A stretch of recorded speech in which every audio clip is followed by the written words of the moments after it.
Reports of standing or select committees, other reports and papers.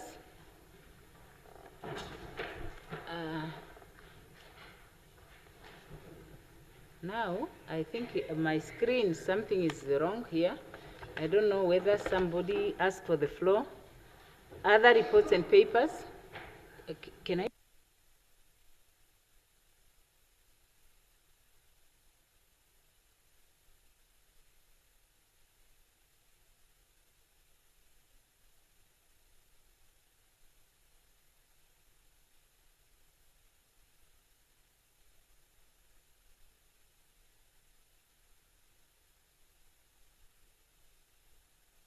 I have a request list. Now these members are, is it reports of standing or select committees? None? Okay, other reports and papers? None? Notices of questions? Honorable Moto?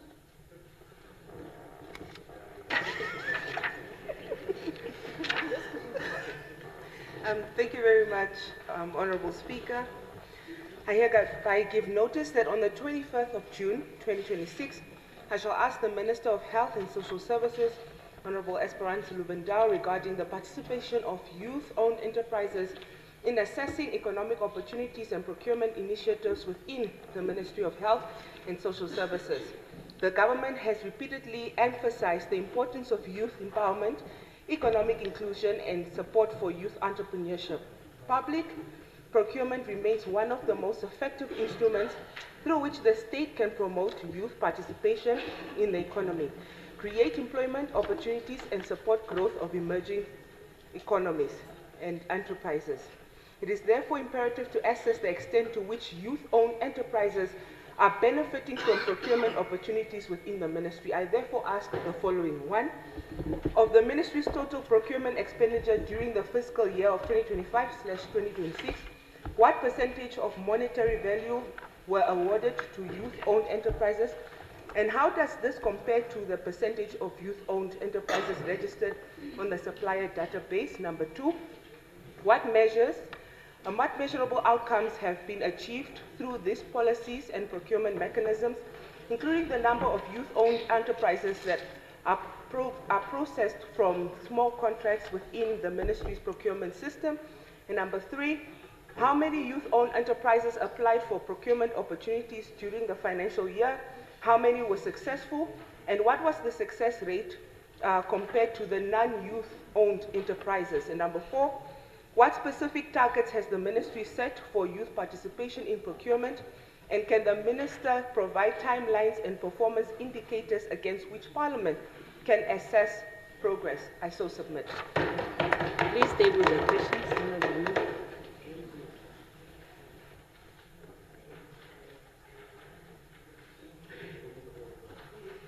Yes, Honorable Utuhezi. Thank you, Honorable Speaker. I hereby give notice that on Thursday, the 25th of June 2026, I shall ask the Minister of Gender Equality and Child Welfare, Honorable Emma Kantemban, the following. Honorable Minister, as we observe Mental Health Month, many men continue to suffer in silence from domestic abuse committed by their spouses or intimate partners.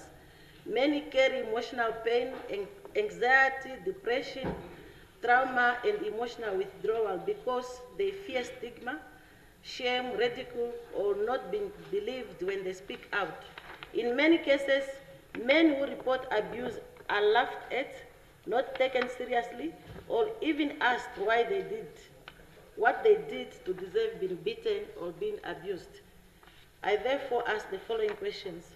What is the ministry doing to ensure that social workers, police officers, healthcare workers, and community leaders are trained to recognize and respond properly to men who suffer domestic abuse at the hands of their spouses or intimate partners?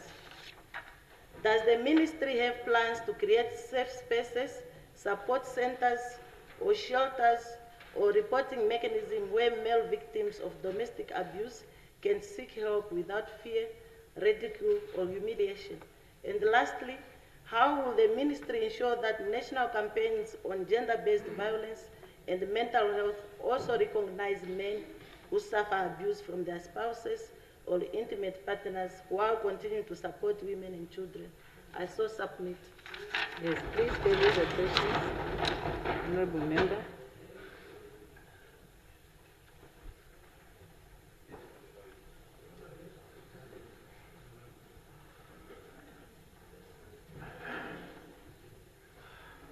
Yes, Honorable Nashinge.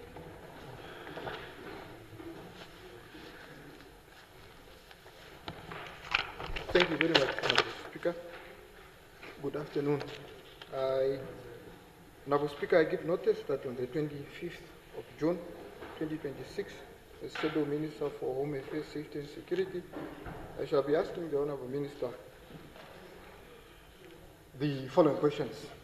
In December 2024, the High Court of Namibia handed down judgment in Noche versus Immigration Selection Board, finding that the Immigration Selection Board had been rejecting permanent residence permit applications on criteria that have no basis in the Immigration Control Act 7 of 1993. The court described the ministry's conduct as administratively irrational. Now, notwithstanding this ruling, the ministry filed an appeal and subsequently failed to meet its own filing deadline. So therefore, Honorable Minister, I have three questions. One, how many PRP applications have been rejected on this unlawful basis over the past 5 years? And what steps is the ministry taking to proactively identify and remedy all affected cases? Two, families with Namibian-born children have had permanent residence permit applications pending for years with no substantive response from the ministry. What is the current average processing time for PRP applications? What is the size of the existing backlog? And what accountability measures are in place to ensure applicants receive timely written decisions as required under the principles of administrative justice? Three and final, can the minister justify the use of taxpayers' funds to appeal a ruling that corrects the ministry's own unlawful conduct? And has the ministry started processing all PRP applications previously rejected solely on the fixed assets basis? What are the numbers? I so submit. Yes, please table the question.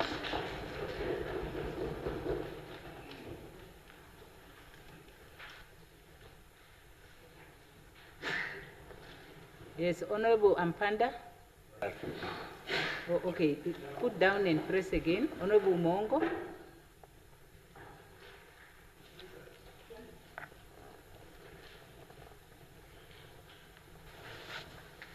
I hereby give notice that on the 25th of June 2026, I shall ask the Minister of Home Affairs, Immigration, Safety and Security, the Honorable Lucia Ipumbo, the following. COPS 94.1 is a crime prevention broadcast program by Cosmos 94.1 that provides live or recorded coverage of police patrol, arrests, and accidents.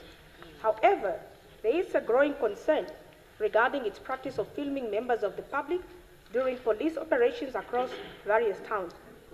While transparency in policing and public reporting are important for accountability, questions have been raised about the legal and ethical limits of recording individuals without their explicit consent, mainly where such videos are disseminated through broadcast and social media. In addition, Honorable Minister, such recordings contribute to permanent digital footprints that can remain accessible online indefinitely, even after the original context is forgotten. This situation engages constitutional consideration relating to privacy, human dignity, due process, and the protection of vulnerable persons, as well as the need to balance freedom of expression with individual rights under the Namibian Constitution. I therefore ask the following questions. What legal remedies are available to persons whose constitutional rights to privacy and dignity have been violated through the filming and broadcasting of videos by COPS 94.1? And what steps has the ministry take to ensure accountability and prevent future infringements? What oversight mechanism exists to regulate media or third-party individuals who accompany or observe police operations and record incidents for public broadcast? How does the ministry ensure that the rights to dignity and the presumption of innocence are protected when individuals are publicly filmed during arrest procedures and before conviction? And lastly, are there formal guidelines issued by the Namibian police regarding cooperation with media platforms that record police operational activities? And if so, what do these guidelines stipulate? I so submit. Yes, please table the questions. Honorable Mvula. Thank you, Honorable Speaker. Good afternoon to you and to the honorable members. Yes, thank you. I hereby give notice that on Thursday, the 25th of June, 2026, I shall ask the Minister of Finance, Honorable Erika Shafuda, regarding the performance of the favorable interest-rated National Youth Development Fund initiative. The main objectives of this 215.7 million by last year, or under the last financial year, with National Youth Development Fund include, but not limited to, allowing youth access to affordable financing and business support, encourage youth involvement in priority sectors, and enhance inclusive growth for marginalized groups. In the same vein, the fund aimed to provide financial and technical support. One, the first quarter of the 2026 or the current financial year is about to come to an end. So the question is, what is the total value of approved loan applications this far and in the following priority sectors: agriculture, green economy, and manufacturing and value addition? Two, how many of the unsuccessful applicants have received targeted training and mentorship to improve their chances to qualify without the need to resubmit their applications from scratch? I so submit. Please table the questions, honorable member.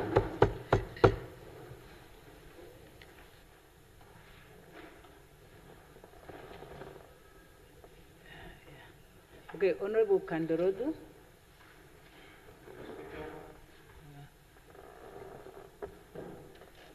Yeah, thank you, Speaker. I hereby give notice that on Thursday, 18 June 2026, I will ask the Minister of Urban and Rural Development, Honorable James Sankwasa, the following questions. The Division of Marginalized Communities, formerly Sun Development Program, was approved by Cabinet Decisions number 29/1108/001 and established in 2005 by the Office of the Prime Minister to cater for the needs of San community who were living in deplorable condition and adverse poverty. In 2029, the inclusion of Ovatwe and Ovashimba community was approved by Cabinet Decisions number 9/280509/005 due to their adverse challenges. Secondly, I'm rising to inform your esteemed office that a few years back, the Ovashimba traditional communities applied for recognition status through Chief Titus Kambahepa. The application was well received by the ministries and considered favorably as meeting the requirements for further investigation. From around 26 to 2029, April 2025, the Ovashimba leadership were invited to take part in the interview process, which was conducted in Kamanyap and Opuo, respectively, under the leadership of Chief Maharero, the chairperson of the team from the Ministry of Urban and Rural Development. This process was completed successfully, and since then no feedback has been forthcoming from the Minister's office, neither from the Council of Traditional Authority regarding this application. I therefore ask the Minister the following questions. Honorable Minister, at which level is this application of the Ovashimba traditional community for possible recognition? When will the report of the Chief of the Council of Traditional Authority be made available for this community to know their status? Till when are we going to give this community with no traditional authority leader or a chief, while other communities are recognized and have their traditional leadership structure? I so submit. Yes, table the question, Honorable Member. Yes, okay, we have a little time that is left. I will try to accommodate the three that I see here, but I would like to appeal that the members try to be as to the point, as brief as possible. I have Honorable Hangula, followed by Honorable Lukato and Honorable Hishono. Now, depending on the length of their question, I can accommodate all of them, or only some. Yes. Yes, thank you very much, Honorable Speaker, honorable members. Notice is hereby given that question number 500, originally submitted on the 29th of April 2026 and directed to the Honorable Minister of Justice and Labor Relations, Honorable Philemon Wise Emmanuel, is hereby withdrawn. In order to ease the congestion in the House, I therefore submit that this particular question be removed from the order paper with immediate effect. I so submit. Thank you. Table the notice. Yes.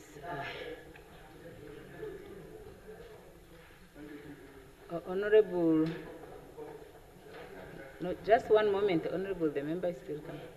Yes, Honorable Lukato. Yes, you now have the floor, Honorable Lukato. My relative sister, Honorable Speaker, leaders of various political parties and members of Parliament, good day. Thank you for the platform. Today, Wednesday, 17 June 26, I hereby give notice that on Thursday, 25 June 26, I shall ask the Minister of Finance, my relative sister, Honorable Erika Shafuda, the following questions. It has been observed that the residents of Okahao and the Sandy constituents in the Umsati region are experiencing serious difficulties in accessing net bank services due to absence of the net bank ATM, and currently the nearest net bank ATM is located in Otapi. So the following questions are as follows. In the Honorable Minister, are you aware of the challenge faced by net bank clients, Okao and Sandy, due to absence? Can you silence? Number two, has the ministry engaged the Netbank Namibia regarding the exploration of banking services and the ATM infrastructure in underserved communities? The last second, what measures can the ministry take to ensure that financial institutions provide equitable access to banking services? Then the last one, can the Honorable Minister engage the management of NetBank? I so submit, Honorable Speaker. Yes, please table the questions. Table.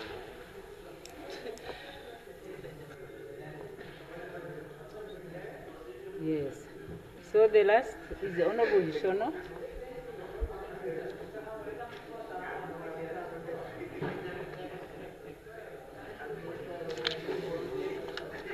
Thank you, Honorable Speaker. I hereby give notice that on Thursday, 25 June 2026, I shall ask the Honorable Prime Minister the following questions. Honorable Speaker, in 2013, the Youth Ministry was on a mission. In partnership with the Ministry of Works, the government had planned to refurbish and modernize the Katutura Multipurpose Youth Resource Center into a 600 million fit-for-purpose center that would serve the needs of the modern Namibian youth. The mission was to build a youth complex headquartering all sport courts in the country. It should have eateries to be run by the National Youth Service, upgraded sport grounds, modern youth hostels, Namibia's first sport museum, upgraded entertainment facilities, a logistic and transport hub to accommodate tour and charter buses, and a standalone 5-story office building to accommodate the youth and the sport ministry. The new building would have housed the whole ministry under one roof.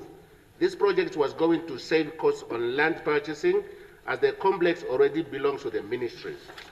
As we speak, that complex is left to rot while we are renting an office building at 1.1 million a month from a well-known businessman.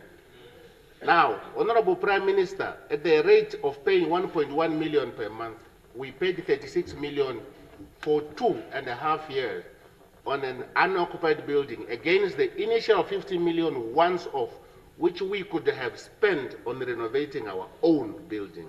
Now, why did the government abandon the plan to construct a permanent headquarters for the Ministry of Youth, Sport and National Youth Service when it would have been significantly cheaper than paying 1.1 million a month in rental costs on an unoccupied building and also paying rent at the current offices at NDC building? Who was responsible for the decision to halt the redevelopment of the Katutura Youth Complex in 2015? We want to know. And what accountability measures have been taken against those who may have caused financial losses to the state? Given the deteriorating condition of the Katutura Youth Complex and the lost opportunities for youth development, what concrete plans and timelines does the government have to revive the project and ensure that young Namibians benefit from the facilities originally promised? I so submit. Please table the questions.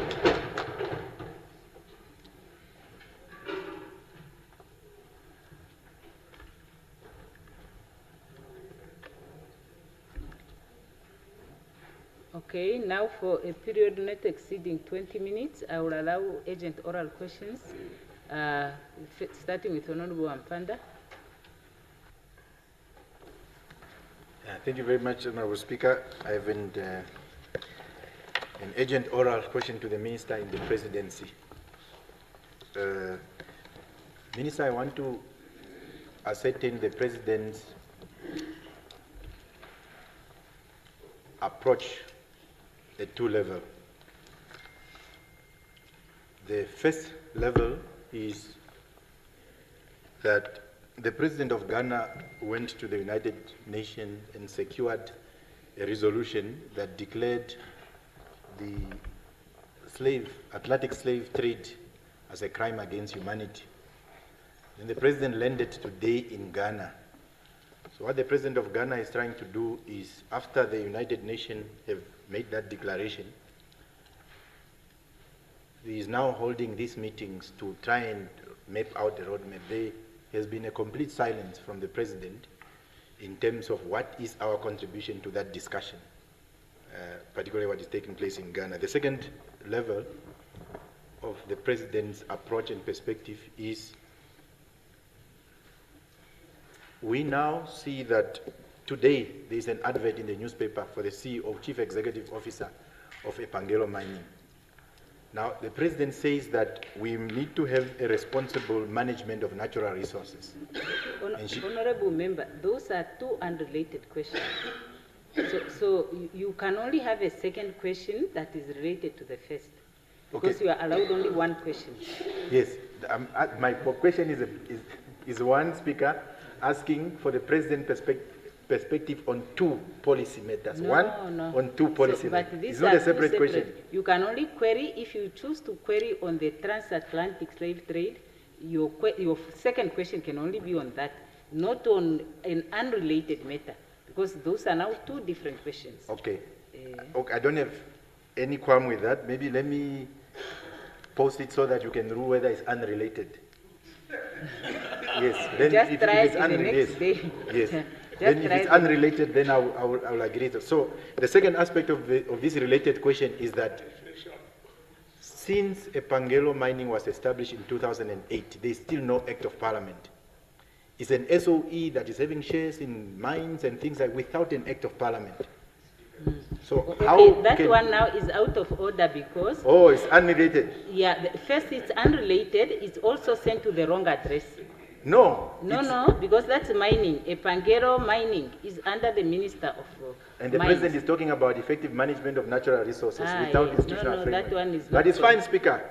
It's fine then. That one is to the Minister of Mines. Okay. Okay, let the Minister and the Presidency respond to your question on the... transatlantic slave trade issue.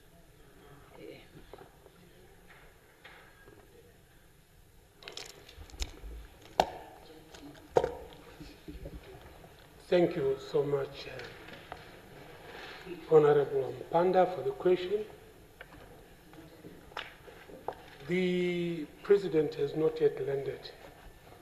She's still on the way. We just came back from the airport now. Yeah. The meeting being held in Ghana, the agenda has not yet been made public. It's a consultative meeting, yes, indeed, generally focusing on the slave trade. Okay. Namibia is a child birthed by the United Nations, takes greater privilege to be part of the conversation discussing the slave trade, because we understand as former slaves and former sons and daughters of slaves, even those who were not enslaved at the time. The President of the Republic of Namibia stands by the constitutional provisions of the Republic of Namibia, which is against conflict, war,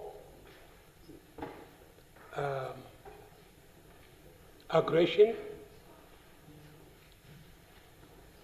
and we proclaim our non-alignment while upholding the spirit of non-interference, respect for sovereignty of states. And within that, within those parameters of the principles of our foreign policy,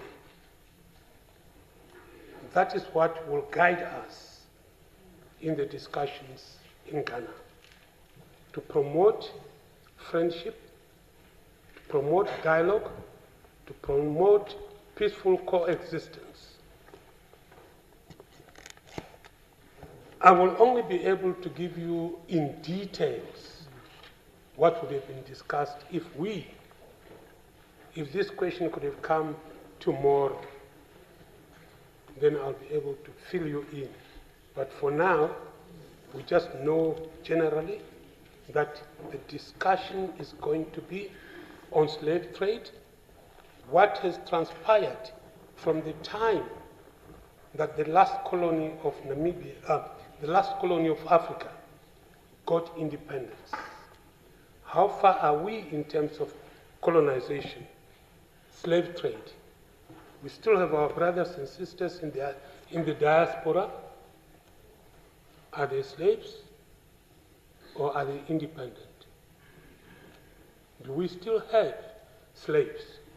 Because then our understanding is, what is actually slavery? Is it physical subjugation? Is it mental subjugation? Is it economic subjugation? So, all sectors of human relations need to be taken into account when we discuss slavery. So, for Honorable Speaker, I invite Honorable Mpanda that let's have the discussion tomorrow when the agenda is out. But for now, all I can tell you is our stand in terms of the slave trade, in 3 dimensions. To look at the slave trade itself from the past, but at present, looking at physical slavery, economic slavery and mental slavery. I thank you. Yes, thank you. Honorable, I want the time is up, too much time between between the minister and yourself. A member has 3 minutes to ask. A minister has 5 minutes to respond. At the discretion of the speaker, you may get a follow-up question. But now it's only 11 minutes to go, and there are others. There are 5 people on the line. I have 1, 2, 3, 4. Yeah, so please follow up with him after the president's meeting. I want to call on Honorable Ngarina. No, look at the time. Otherwise, it will only be a second person that would ask and get an answer. Please. Speaker, not more than 3 minutes, please. No, Speaker, it's fine. I'll ask my question tomorrow because Very it's good. written. Honorable Kambala? No, we are, let me, yeah, we are past that already. Yeah, time is up, Honorable. Let me see, Honorable Kambala. Thank you, Speaker. Mine is very specific to the Minister of Justice, Labour Relations. Honourable Minister, first we congratulate you for gazetting the new divorce regime.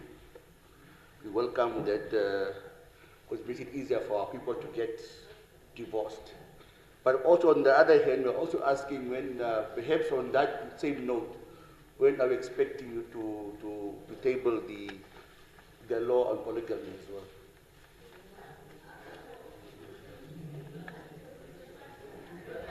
Come again? Are you asking 2 questions? No, just one. What is the first question? No, the second one was when a bill on polygamy is coming. What? Customary land marriage bill. So you are asking about 2 things. It's the same thing. Just no, it's not the same thing. Okay, please, Honorable Minister, come. Yeah. No, he doesn't have to understand. The presiding officer must allow it. Yeah, Honorable Minister, you have the floor.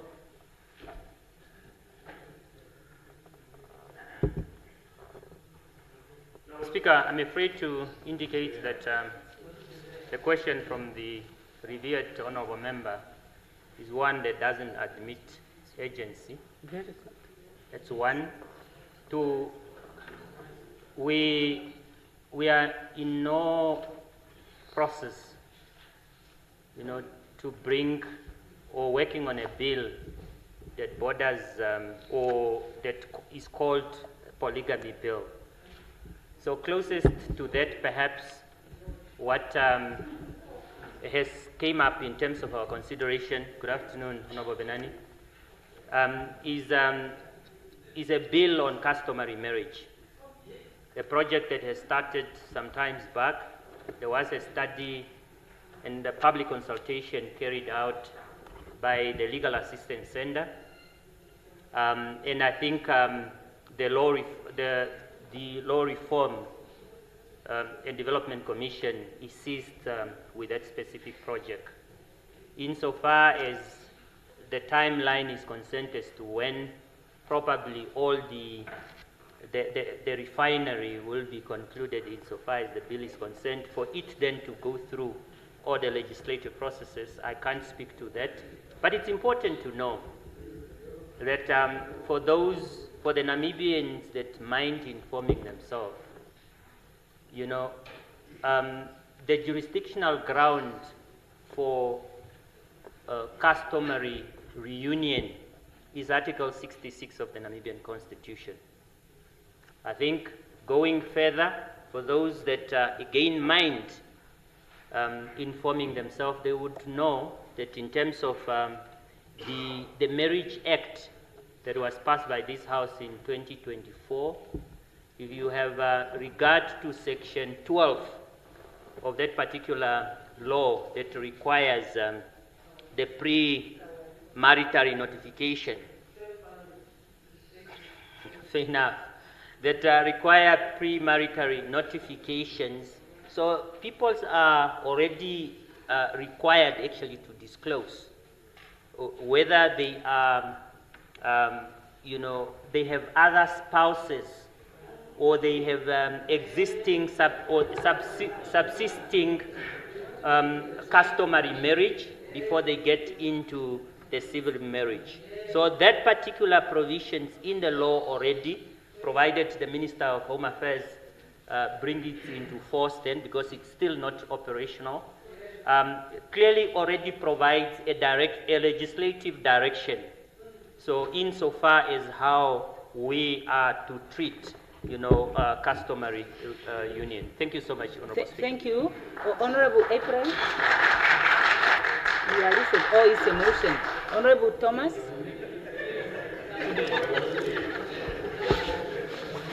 Thank you very much.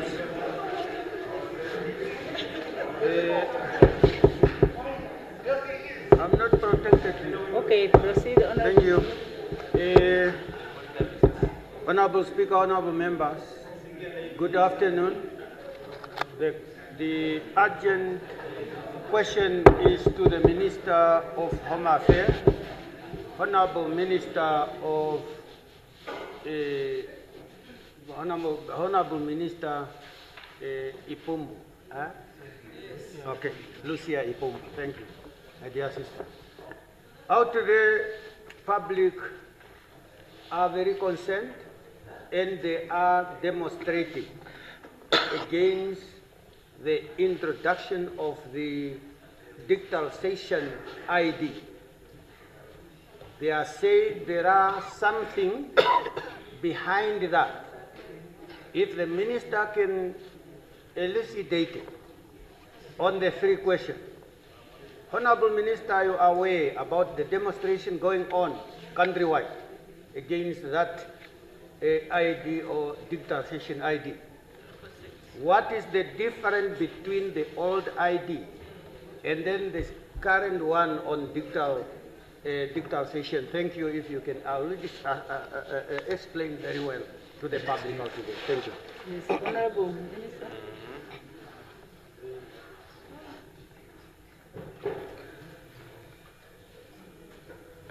Thank you, Honorable Member, for the question. Honorable Speaker, I'm in a predicament because I have a ministerial statement on the very same question that have been posed. Yes, you can just indicate that it's covered in the ministerial statement, okay, so that it's not answered then now. Thank yes, you. Yes, honorable members, we now proceed. The next item is the notices of motions. But before I go to the notice of motions, I want to issue a ruling on the motion of yesterday, moved, I think, by the Honorable MP from the APP. Huh? Who? Honorable Kumbwa. Yes, it was Honorable Kumbwa concerning a immigration point, a border point, a border post, calling for a border post to be established at a certain location. And the Honorable Minister of Immigration indicated yesterday that the ministry has commenced the process to establish that border post. Now, that means that that is a matter that is being dealt with. But it is not, the rules are not very clear on the ruling of the presiding officer. The member is not here. But what I have to say to the member is this, that the member is now made aware of the fact that there is a process running. It would serve no purpose for the member to introduce the motion. You know, although the presiding officer cannot say, I rule the motion out, I expect that the member will agree that the motion doesn't need to go through. But the member is unfortunately not here, so we would await for the member to come back and consult with him, and hopefully he will agree that there is no need for that motion to be enlisted, because otherwise really it just yeah. Yes.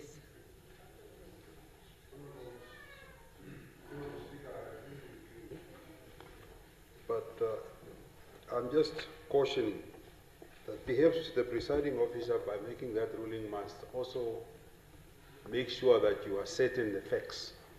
Because every time that there is a matter that is brought by this side of the House. Some minister just wakes up and says, we are busy with it, without giving any proof how busy you are with it. And I know a lot of motions were blocked here, and I'm speaking from experience, were blocked here on the proviso that government was doing something about it. And up to now, nothing has been done. So I just wanted to say, I agree with you. If the minister is saying there's something to be done about it, fine. But that she gives you something that can be able to make you to be certain that there is something being done about it. Yes, thank you. That is why Honorable Benania indicated that although the minister has given that assurance and she indicated that she is prepared to share something, although the minister has made an undertaking, I have not made a ruling to say the motion would not be admitted onto the order paper. Instead, I would just like to provide that feedback to the member. Because if I was in the position of the member, I wouldn't want to put the item on. Because in any case, even if it's brought, the minister would respond that way and it ends there. Yeah? But I will wait for the member to come. I know that all of us here are honorable members, and we all we are bound by the commitments that we make. We feel bound by the commitments that we make. Yes, Honorable Ampanda. Yeah, thank you, Speaker. I think you did very well by raising the issue and not making a ruling and allowing the conscience of the member, given the evidence. In line with that, I actually just think we must also have a broad approach to motions. When the motion comes, it also opened up an opportunity to contribute. Yeah, and but I agree with you that obviously when there's something and there's evidence, and we must also just worry about evidence. I have actually seen a bill, and I have it. It's called Traditional Medicine Practitioners Bill. So whenever people are talking about traditional medicine, we are always hearing that bill exists. The Small Claims Court bill has been around since 1996, but you have never seen the floor of Parliament. But we take your counsel, and the minister have not disappointed us in terms of her words yet when she says something. So, but I just want to appreciate that and also put the context that we have heard and seen bills that have never made it here. But the minister so far has not disappointed us. Very good, thank you. Honorable April. Thank you, Madam Speaker. My motion stems from a very deep felt grief and pain. And therefore, I hereby would like to give notice that on 24th June 2026, I shall move that this House deliberates on the current fishing quota system that seems to be producing rich individuals at the expense of masses, public that struggles to get the socio-economic ends met. So I move. Thank you. Honorable member may take the motion.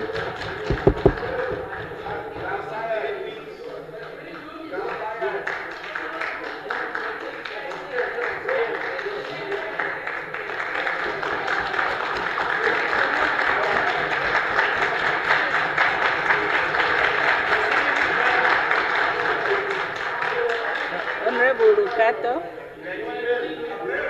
Honorable Lucato. Nobody's going to touch you. We are here. Honorable Lucato now has the floor. Honorable Speaker,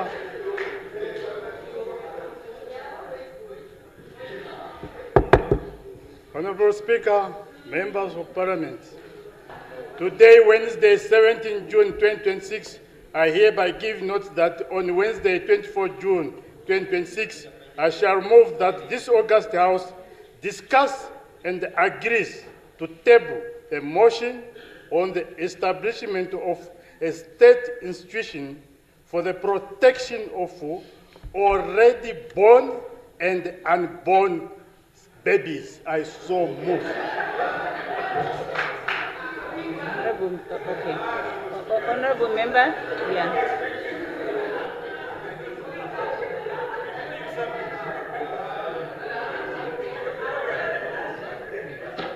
Honorable member. member. Okay, honorable member, the presiding officer would review the notice and would announce the ruling later on. Yes. Yeah. No, it's okay. The rights of children and the right of unborn babies, they also have the right. But the point is, the presiding officer have to exercise her mind on the issue and make a ruling. Because I know that abortion is illegal in the country, you know, and so I just allow me to reflect on the issue and decide how to rule. Yeah. Honorable Mvula.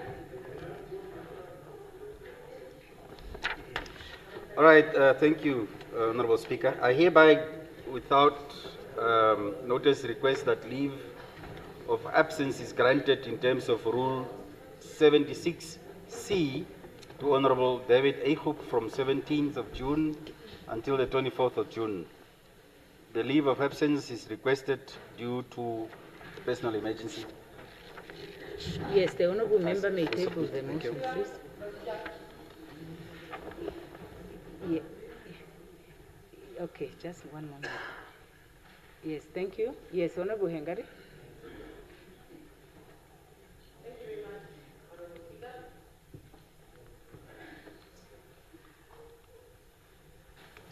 Yes, thank you very much, Honorable Speaker. I rise to seek clarity with regards to our leave, notices of leave. Now, the specific rule speaks about the House may approve or allow members to go on leave. But I wanted to find out whether Speaker has established, in terms of these rules, how we go about approving members' leave from the House. Do we go into a vote? How do we determine whether a member's leave of absence is actually approved? Because it says by the House. Thank you. Yes, honorable members, yes, when the House does not raise an objection, yeah, when the House does not raise an objection and the member has placed the motion on the table and the motion is not dismissed, then the leave is granted. If it is felt that another process needs to be instituted, then the member is advised that a proposal is made to this House through the Standing Rules Committee in order for it to consider. But on the basis of practice, and in terms of Rule 7, or is it Rule 8, practices, the presiding officer may require the House to deal with a matter in accordance with a practice that has been established. Yes. Yes, that's why I'm saying now the honorable member, if there is an objection, the member can always do that. Otherwise, the process, as I have indicated, it is in accordance with the practice that is there. And until the members come with a proposal to vary the procedure from the practice, the presiding officer would ask that we follow that practice. Yes, Honorable Cooper.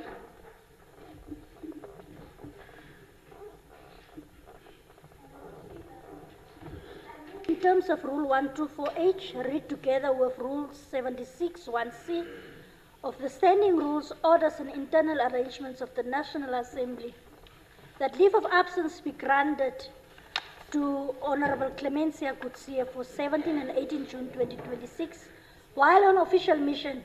I so move, Honorable Speaker. Yes, honorable member may table the motion, please.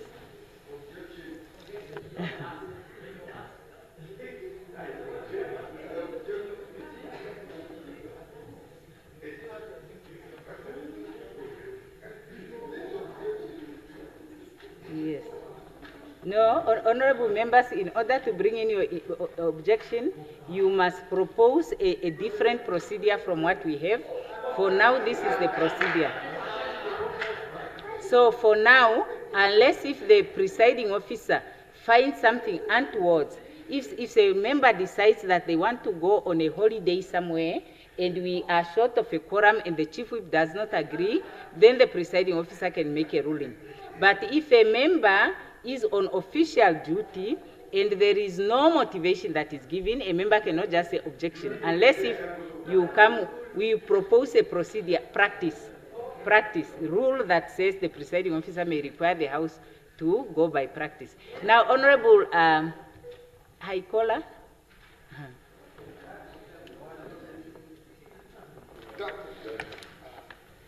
Thank you, Speaker. Notice is hereby given that a notice of motion on disturbing, emotional, and acceptable bullying in workplaces, originally tabled on April 29 of 2026, is hereby withdrawn.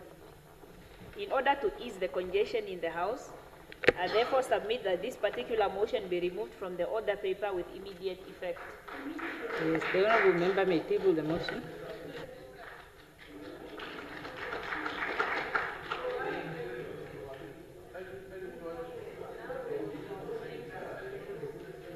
Honourable Venani.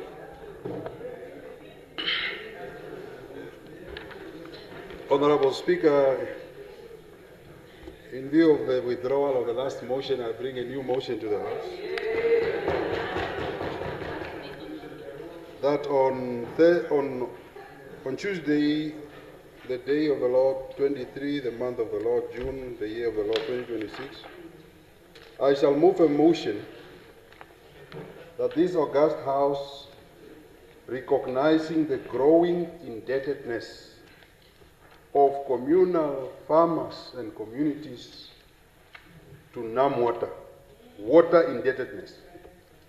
Therefore, that this House debates the need for introduction of prepaid water meters for rural communities, and that these historic NAMWATA debts in rural community be considered to be written off.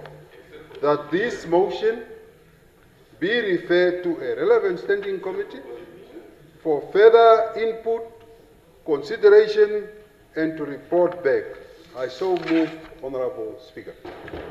Yes, table the motion. Yes. Any ministerial statements? Yes, Honourable Ampanda. I just want to ask on a procedure. Minister, water. Honourable member, that is not procedural. Yeah, I just want to ask. No, you guided us very well. Do you want to say anything on prepaid water meter that the ministry is busy with NAMWATA in the MTC to charge people and add prepaid water meter with extra charge? You want to say something in line with what the Speaker said? No, Honourable member. Now, what is that, the urgent oral question or what? Speaker. There's only one speaker. Because the honourable member gave notice of the motion.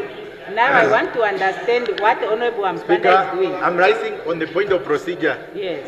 I know these things are complex, Speaker, so we rely on you to help the members to follow, because the issues are complex. That's why they want to understand. I'm saying, Speaker, in line with what we have done with a particular motion and what the minister responsible for immigration indicated. You are still lost. I hear you, but just go ahead. Yes, so please follow. So, I know it's difficult, but let me try to help you. So, in line with what the Speaker have done, now the ministry, I'm asking, because factually I'm aware, I'm asking and inviting on the point of procedure to help in line with the ruling of the Speaker. I'm aware that the ministry and ministers responsible for water affairs are busy with this prepaid water thing for people in rural area to charge them. Do you want to perhaps follow in the same direction that has happened? I'm inviting through you on a point of procedure, because that's what is going to happen. Because that's what was going. Wait. It's a complex issue in the Congo. The issue is complex. So what I'm saying, Speaker, is that prepaid water meter, they must indicate they are busy with it underground. Okay, so I'm saying, if they are saying no, it's fine. Let them say no. I'm inviting them through you. So we did it to Honorable Kumbwa, right? Yes, Because that's what I got it. Just saying. I'm inviting. Yes. I'm inviting. I got your point. Okay, Let me just rule. Speaker. No, my ruling is you are out of order, honorable member, because you cannot call upon the minister. You cannot try to solicit information from the minister. You can only do that through a question. And we are already done with questions. So you can't, on the floor, solicit that information anymore. We were on notices of motion. But the minister can, as part of the answer, as the Minister of Immigration did, when she was asked an urgent oral question, she responded by saying, I already have made arrangements to respond to that, so please wait for when that time comes. So that was different. So I'm sure that was on a lighter note. Now we will proceed. Is it notices of motions still? I see Honorable Ipumbu, is that, but I don't see your equipment on. Oh, Honorable Lucia. So we are now on, I thought it was Longinus. Okay, now notices of motions. We are done. We are now with ministerial statements, and I give the floor to the minister. You see, the Ipumbus are too many here now. I think we should fully spell out the names so that I know whether it is the Ipumbu there, the Ipumbu here, the... Yes. No, there. Okay, Honorable Lucia Ipumbu. Thank you, Honorable Speaker. Honorable Ampanda, please. Don't eat on my time. You ate on my time, but let me start. I rise to provide information regarding the government's planned implementation of electronic identity cards, which a question was raised, but we already prepared to provide information in view of what has been coming up through media, various media platforms. The Ministry of Home Affairs, Immigration, Safety and Security has since taken note of information circulating on social media, as well as concerns raised through petitions and demonstrations in some parts of the country. While the public engagement and democratic participation are welcomed and are respected, it is important that discussions on this matter are guided by facts and accurate information. Namibia is committed to modernizing its identity management in line with international standards and best practices. This initiative aims to strengthen national security, to improve service delivery, to protect personal identity, and support the country's digital transformation agenda. In August 2023, Cabinet approved the introduction of an electronic identity document and interoperable digital identity systems. Following this decision, the Ministry began the necessary preparation to implement this important national project. Honorable Speaker and honorable members, the electronic identity document is a secure, smart identity card that stores biometric and demographic information in digital form, including fingerprints, photographs, and identification details. It enables secure, efficient, and real-time identity verification in both physical and digital environments. The EID provides citizens and residents with a reliable and secure means of proving their identity when accessing public and private services. It is legally recognized and protected under the Civil Registration and Identification Act number 13 of 2024. It is therefore important to distinguish between digital identity and the electronic identity document. Digital identity refers broadly to electronic credentials used to verify and authenticate individuals in online environment, while the EID is the secure physical identity card issued by government. The EID serves as a trusted means of accessing services, conducting transactions, and verifying identity. As Namibia continues to embrace digital services, secure and reliable identity verification becomes increasingly important. The EID will provide a trusted foundation for both public and private sector service delivery. The Ministry is aware of allegations suggesting that the EID involves the implantation of microchips in individuals, or what it constitutes the so-called mark of the beast. We categorically reject these claims as false and misleading. The electronic identity document does not involve the implantation of any device, chip, or technology into any individual. The technology is contained within the identity card itself, similar to the one that is used in modern bank cards and internationally recognized smart cards. Its sole purpose is to securely store identity information and facilitate authentication when required.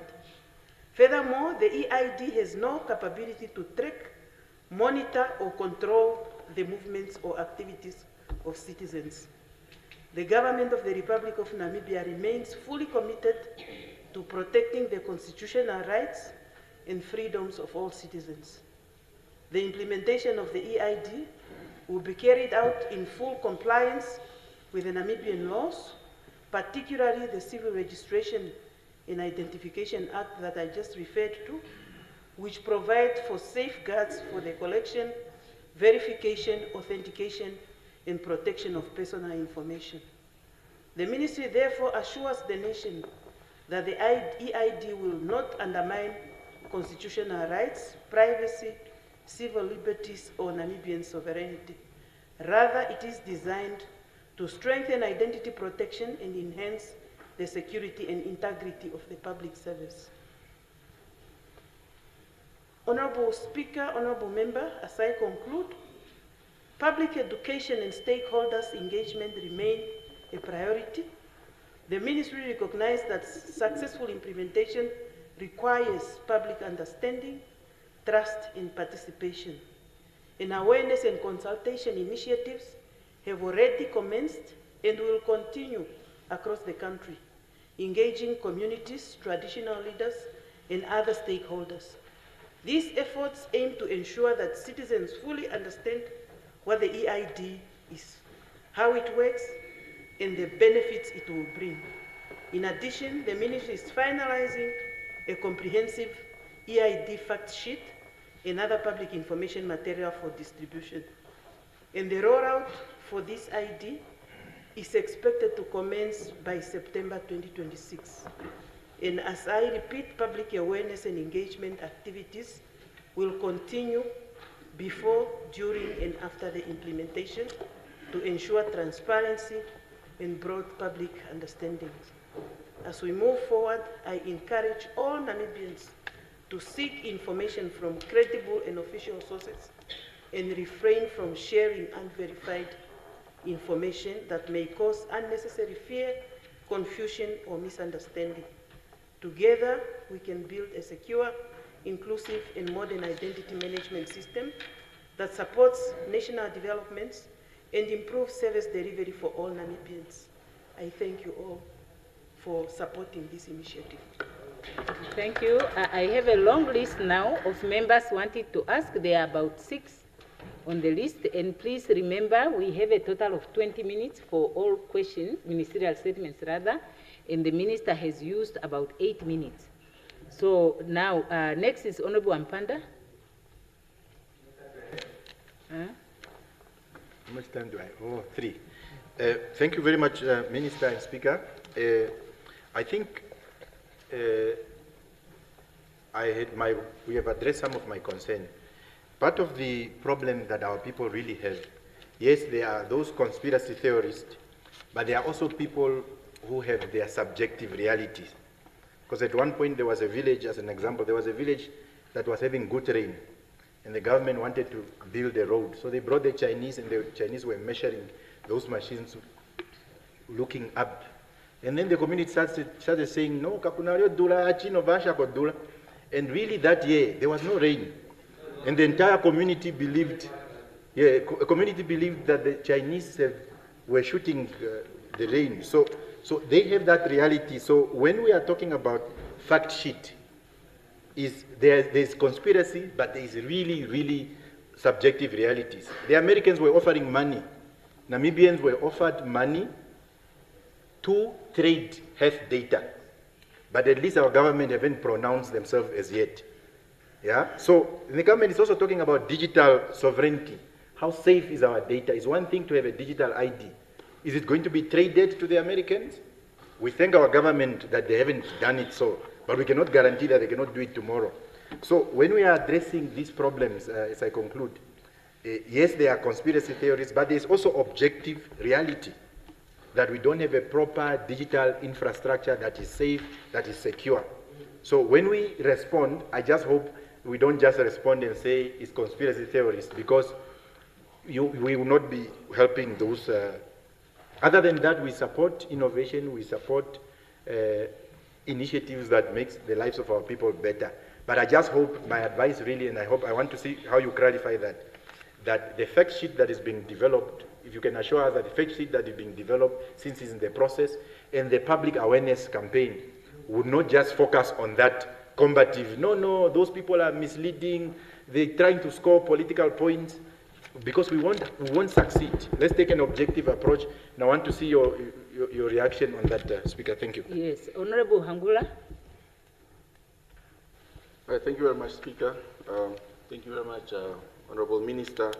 I think my only concern here is that are we rather not putting the horse before the cart? My memory serves me right, the Honorable Minister of ICT asked for leave to table the bill on digital data protection. We don't have that as yet as a country. So should we rather not, given the real fears that the public has, should we rather not wait until we have all our facilities in place before we can introduce? Because September is just around the corner, and not much of the public is yet educated on how this digital data works. And we as a country don't have a digital data protection bills. That effectively means we can't prosecute anyone if they steal our data. The second and last one is that there's already a danger of ATM cards being swiped with these machines. You know, when you go swipe at the service station or wherever, they just clone your card. What measures do we have to protect? Because this is identity theft is a real business, multi-billion-dollar business outside.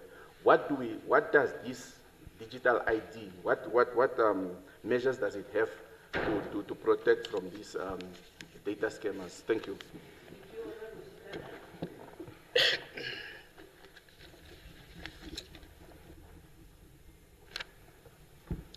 Thank you, Honorable Minister. I do remember during the SIM card registration, the same approach or initiative was used. We were told this to protect, to safeguard everything. But yet we are still having people who are losing money, even though we have SIM cards that are registered. Exactly. So, yesterday, we were talking about this bilateral agreement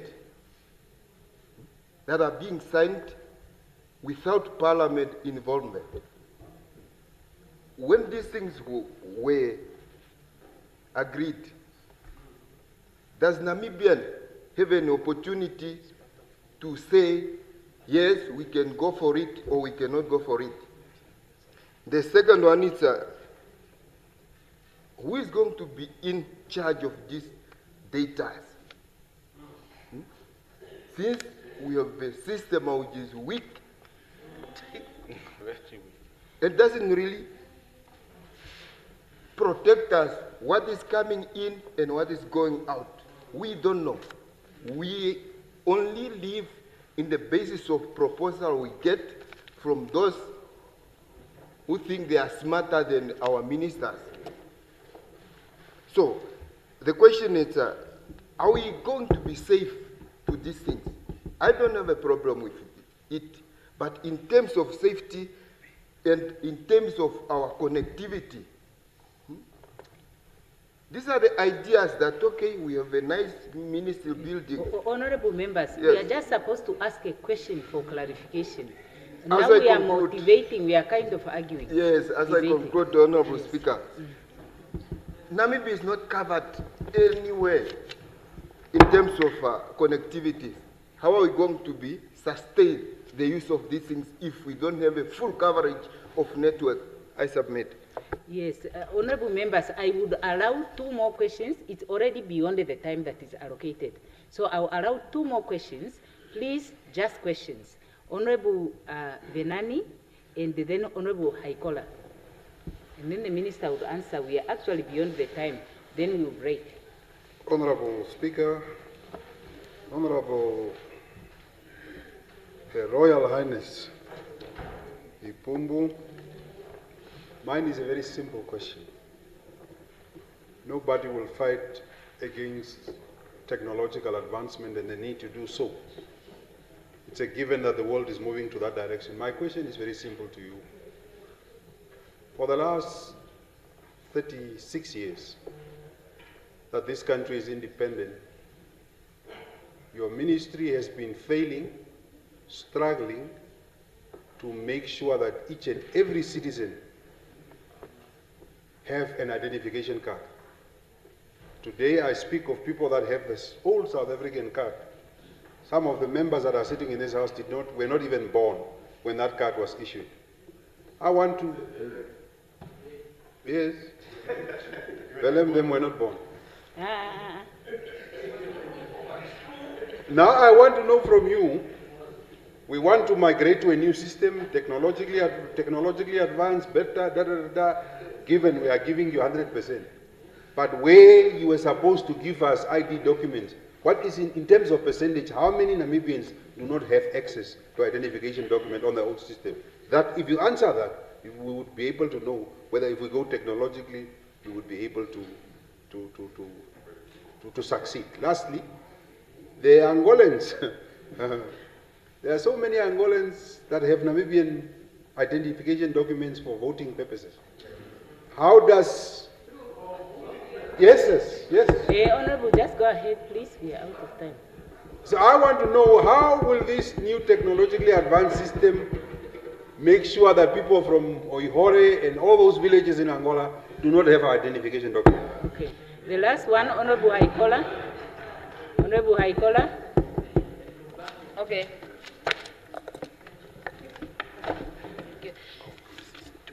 Thank you, Honorable Speaker. In fact, we are very happy with innovation.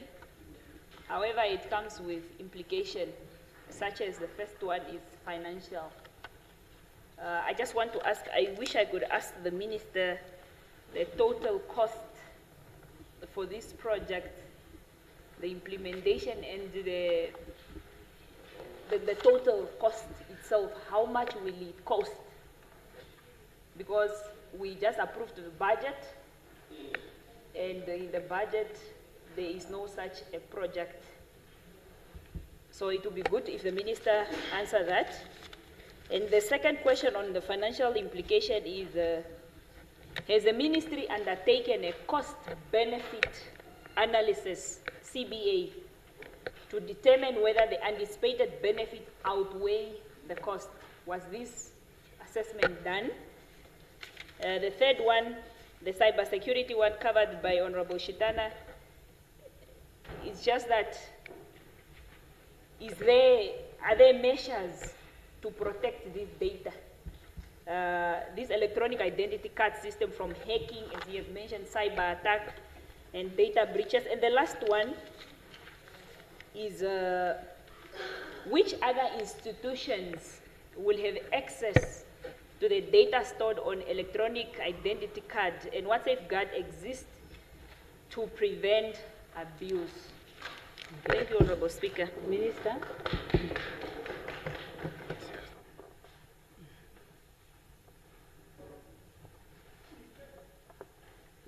Yes. No, it's the presiding officer to decide. The time is up. Thank you very much, honorable members, for the questions. I don't know which marathon I will run to cover them in 8 minutes. Honorable Ampanda, the fact sheet. Actually, you have only 5. The fact sheet would have all the details that are to be captured and the information that is to be stored that would be used for any verification of any identity.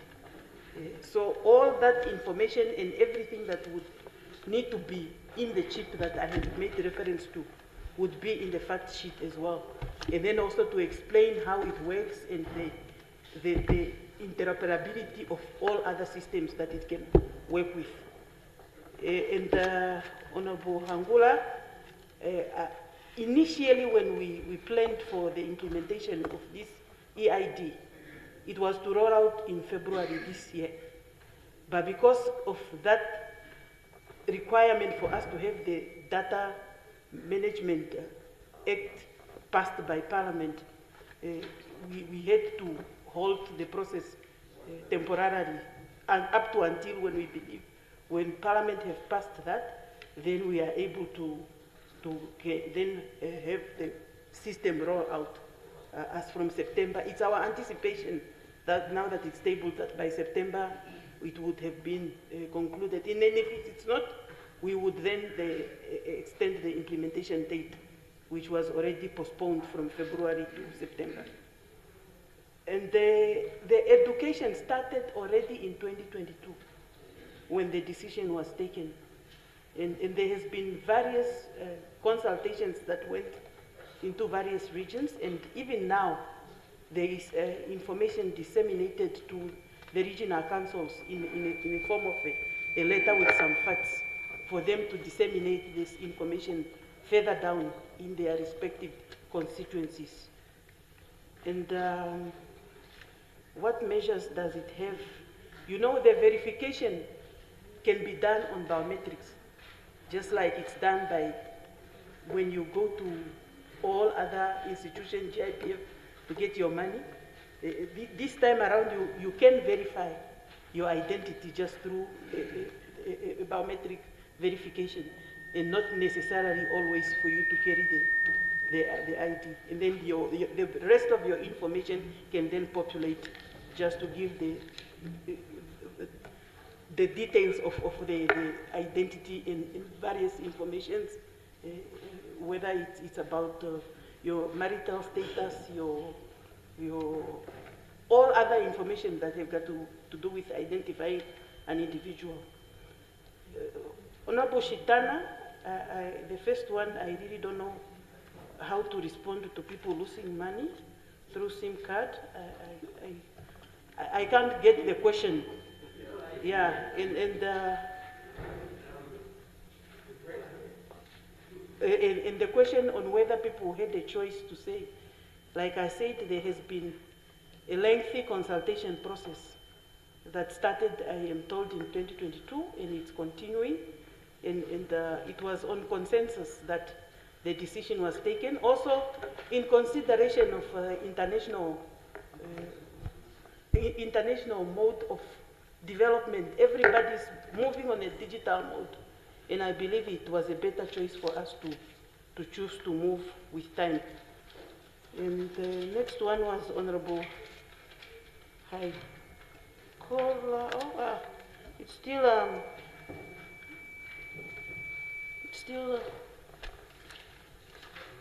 Chitana.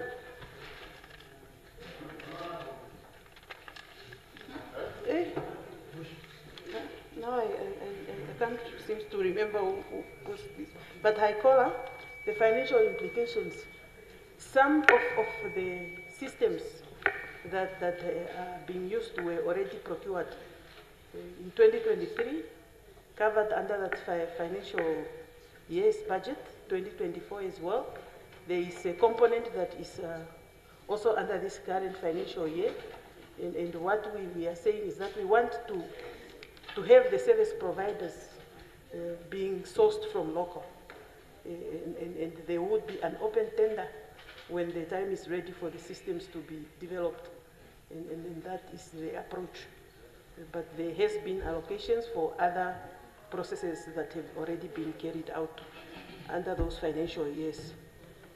And the measures to protect data, I have made reference to the bill, and I can also cite the cybersecurity bill that is also under development, and the institutions that can be used, we make use of the same identity. Is everywhere we can go here, we want to verify the identity. Can it be banks, hospitals, schools, and all other institutions? But it's only for verification. It's not that they can access the data for them to also then copy the same data, but to verify for verification purposes only. Honorable Venani, on the citizens that do not have IDs. What we have done is to accelerate the distribution of IDs and also to decentralize the process of acquiring an ID. If you may recall, in the past, IDs were at the main centers. Now we have sub-regional offices in various regions. Of recent, I can recall we opened one in Karasberg. We opened also some at some hospital points where we have registration for beds. It's our intention that we roll out to various points, and where we do not have permanent stations for ID issuance. As you have noted that now we have mobile identification machine, also capturing machine, and we also have the outreach programs that goes to schools, that goes to various points. But we must also encourage our people to go to offices and apply for identities. Just as equally, we have made provision to go to constituency level for distribution of uncollected IDs. And as for the Angolans, I take that as an allegation up to until you have proven it to me. Honorable members, yes, prove it to me, bring a case, then we verify, then I will agree with you. Thank you. The House will now rise for 20 minutes. 20 minutes break.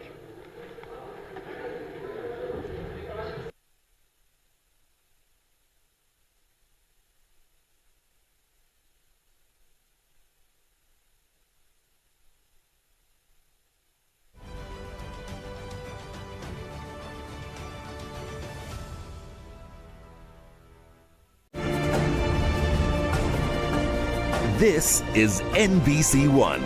It's ours.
Production Amendment Bill. When this assembly adjourned on Wednesday, the 10th of June, the question before the assembly was a motion by the Honorable Minister of Industries, Mines and Energy that the bill be read a second time. The Right Honorable Prime Minister adjourned the debate and he now has the floor. I understand the Right Honorable Prime Minister has delegated, but the member who was delegated is not here. So while waiting for the member to come, are there any further discussions? Yes, please.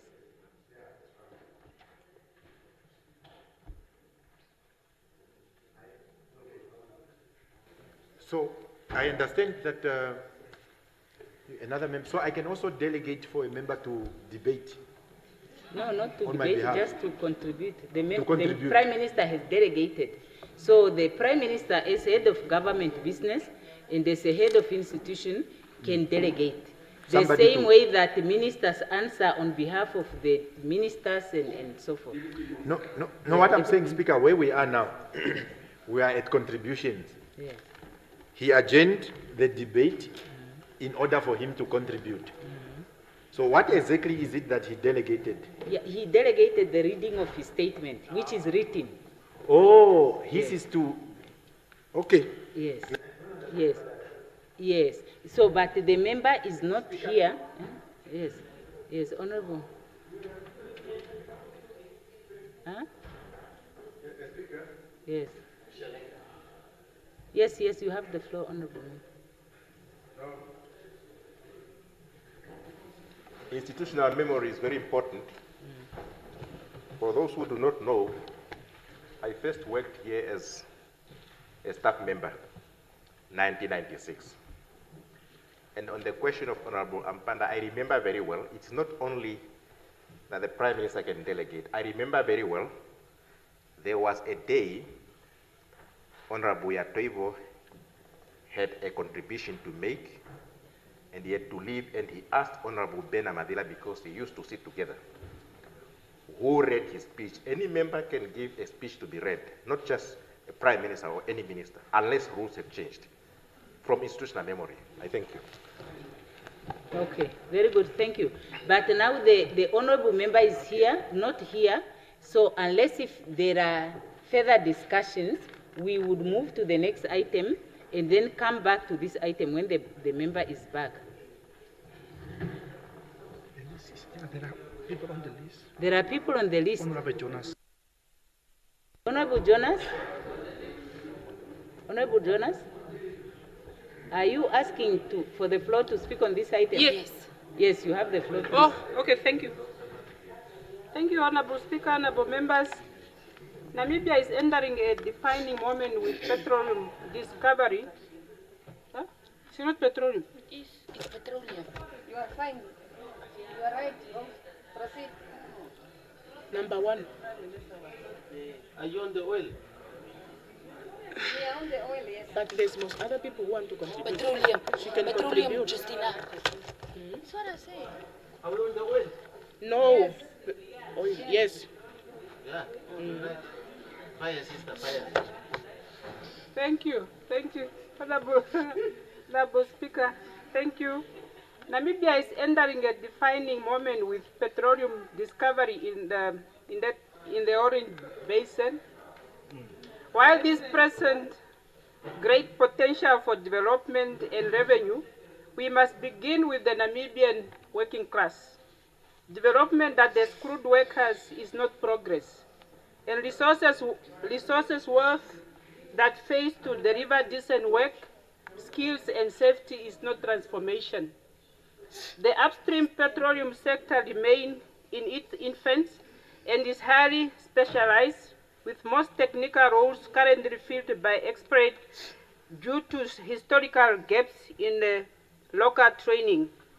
Namibia are largely confined to support roles, which, while importantly, do not build core experts or long-term career growth.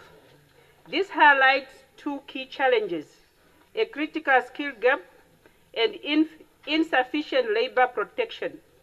specialized training and certification remain costly and inaccessible, limiting local participation as well.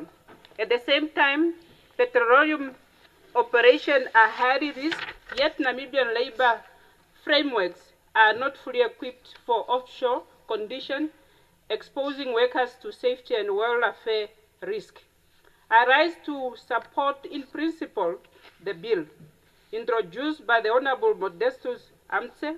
The bill modernizes governance, strengthens coordination through the presidency and the upstream petroleum unit, and enhance regulatory efficiency in managing this complexity sector. Continue. These reforms will improve oversight, attract investment, and support local content and skill development.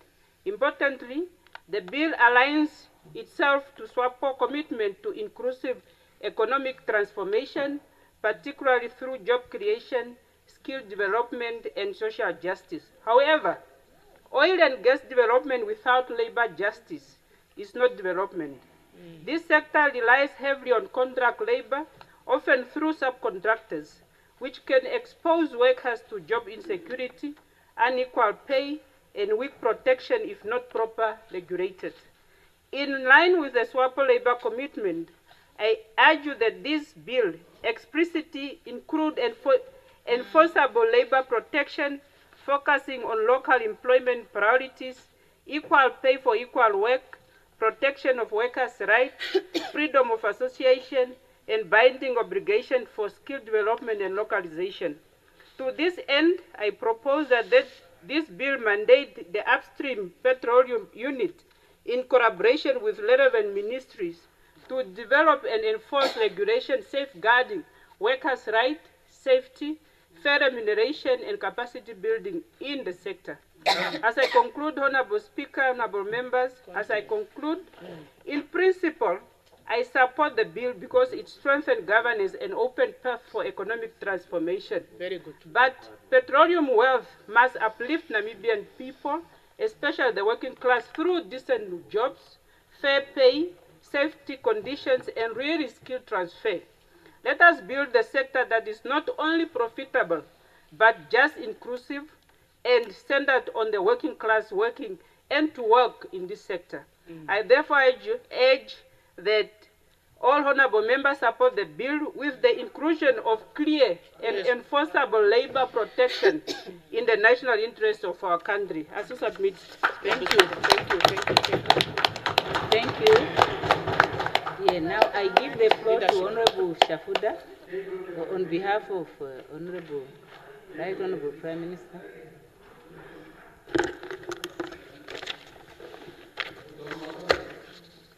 Thank you very much, Honorable Speaker, Honorable Members. I am here to read the contribution by the Right Honorable Prime Minister, and I have also considered to the content of the contribution. Honorable Speaker, Honorable Members, recently I visited Reverend Ambassador Hegi Ausiku, one of the founding members of this National Assembly when it was constituted in 1990, following the outcome of 1989 UN-supervised elections. The law we are amending today was passed in this August House in 1991. That time, the National Assembly had 72 members, SWAPO had 41 seats, and the rest 31 seats were held by the opposition. Yet in 1991, members of this House were united by one thing: national interest, and unanimously passed the law we are amending today. They packed their political differences that were huge, and reached consensus that national interest weighed heavier than their political differences. The same national interest will unite us today and reach consensus to pass these amendments, given the current geopolitical alignment we witness today. As indicated by the industry, the first oil is expected to flow by 2032. Therefore, honorable members, let us make sure that future generations will look to this National Assembly as having enabled and not disabled that flow. When the Petroleum Amendment Bill was tabled in this August House on the 4th February 2026, by Honorable Modest Anse, Minister of Industries, Mines and Energy, I expected a robust national building debate on our two new resources, that is oil and gas, recently discovered off our coast. I expected inputs citing good governance examples of these resources around the world, on which Namibia can benchmark and develop its own governance architecture of these resources. But we have not done justice to the bill. But I have observed our political speeches concentrating only on why in the presidency. We have not, with few exceptions, had concerns from the other side of the House that in terms of natural resources beneficiation, how best would Namibia benefit from the petroleum resources? Many honorable members on the other side of the House are just busy demonizing the placement of upstream petroleum unit in the presidency, instead of coming up with informed guidelines on how these resources must be shared by all Namibians. This is missing in your contributions. The illusion which is being created here is to doubt the very president that Namibians themselves voted for to represent them and their interests. In her own words, she says she has for years been part of the struggle to ensure that she does not betray Namibia and that she does not sell Namibia. Again, with few exceptions, if one listens to the speeches from the other side of the House, it is choreographed to precision, not necessarily to speak about facts, but to rehearse repeatedly the narrative with cadence regularity, that somehow the president would not be able to impartially manage the upstream petroleum unit to protect Namibians in the process of discovery of this resource, or to ensure that we do not fall prey to the machinations of the 1884 scramble for Africa. What one hears repeatedly is a rehearsed hymn book of opposing, just for the sake of opposing, because it's sounding fashionable to say so. Although there are those whose views appear to be founded in fiction, nevertheless, we appreciate the expressed on this amendment bill by some honorable members from the other side of the House. Some of the contributions made so far appear founded on sincerity. They don't doubt the honesty of President Netumbo Nandi-Ndaitwah. They argue that perhaps the president does not trust the system, and that was... There is a point of order, apparently point of order. Yes. Yeah, point of order, okay. Please. Point of order.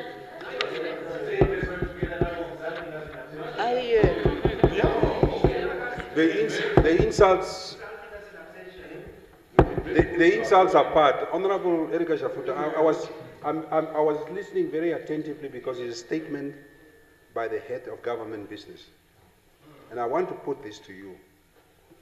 What measures and clauses in the bills is that part of the House that has brought the bill willing to compromise so that we take a national position? On the proposition of the bill, which areas are you ready to amend? Yeah, no, but that question is not, the Prime Minister is not the mover. Prime Minister is just making a contribution. Yeah, but okay, I'll leave it. I just want to say that, but the Minister can continue, please. If she has something to say, she's free. No, honorable member, you have to wait for the Minister to say something. That's how the point of order works. No, he raised the point of order when she was on the floor. Allow her to continue. If you want to raise the point of order, you then do that after she has continued. Yes. Please proceed, Honorable Minister. No, I didn't hear the attack. Thank you so much. Let me continue. I will come back to your point. But you attack left, right. I will come back. Several opposition MPs have been saying that the powers must...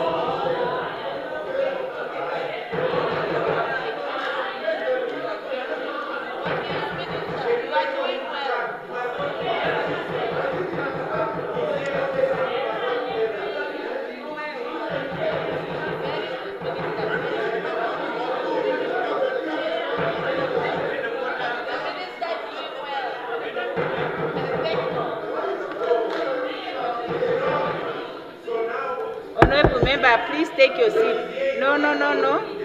I need to hear.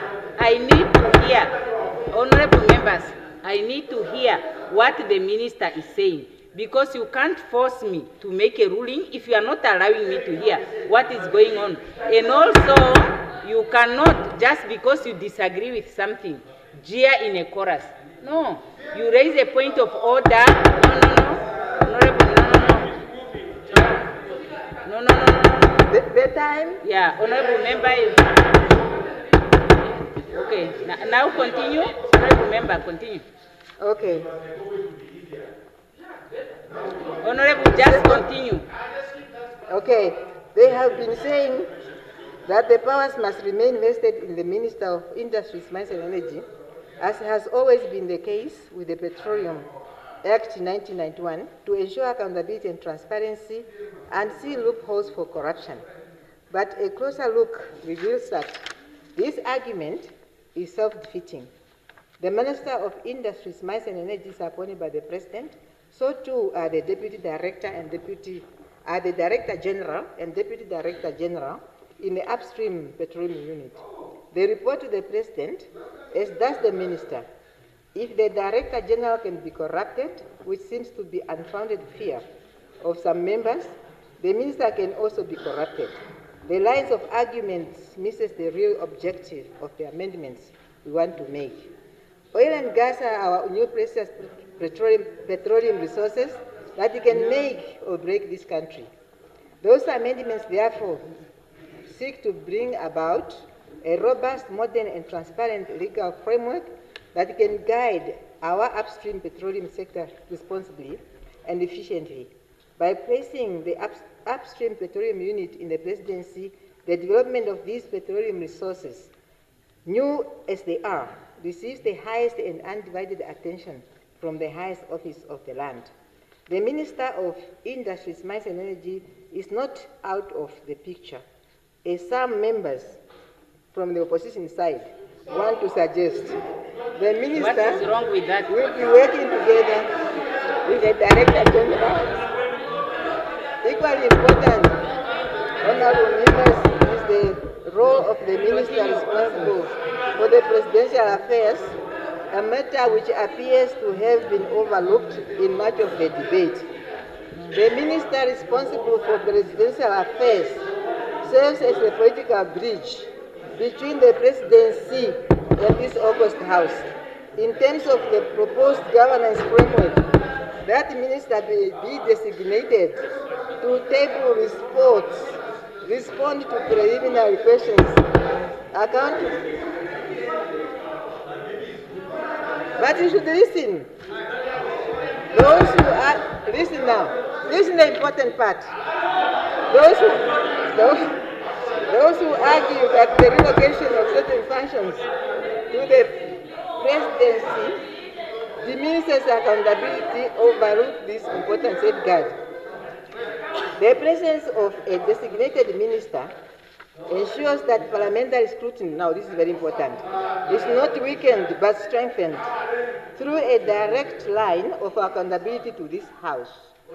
Members retain their full powers to demand explanations, request reports, debate policy decisions, and exercise oversight over the implementation of the Petroleum Act and its amendments. The amendment bill, therefore, does not remove the oversight, it institutionalizes it.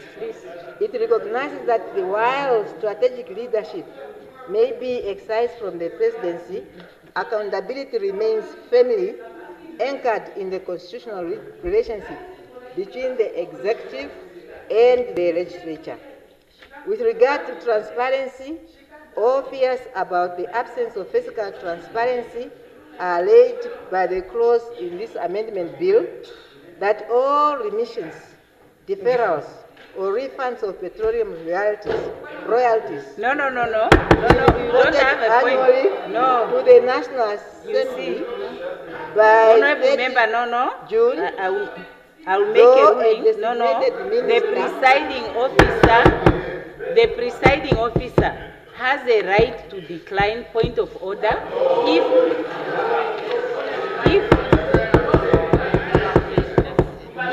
in the view of the presiding officer, there is a feeling that the point of order is being abused to disrupt the proceedings of the House.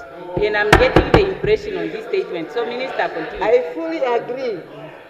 I fully agree with NEF MP, Honorable Logines Kalimbo Ipumbu, when he said, and I quote, the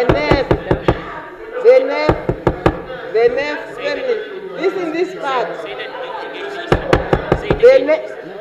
I fully agree with NEF MP, Honorable Logines Kalimbo Ipumbu, sorry, when he said, and I quote, in a very loud voice, the NEF firm supports the strengthening of executive authority in petroleum governance, including the involvement of the President as the final approving authority. The President represents the collective sovereign will of the Namibian people. Therefore, vesting final authority in the Presidency elevates petroleum governance from narrow bureaucratic control to a matter of national strategic importance and economic liberation. Please, as head of the state, the President has the powers to perform with dignity and leadership all acts necessary, expedient, reasonable, and incidental to the discharge of the executive functions of the government. Article 32.2 of the Constitution. No, Honorable, please, let the members finish. No. My time. This empowers the President to establish and dissolve departments and ministries as he or she deems it fit. Article 32.2, Honorable Ngari, 32.5 empowers the President to initiate laws for submission to and consideration.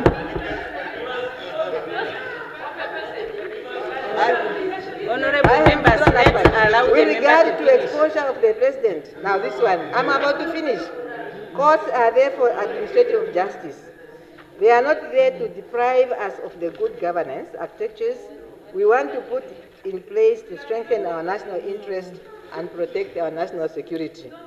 By creating an executive president who engaged in the administration and execution of government functions, the Constitution makes allowance for exposure of the President, Articles 27 and 32.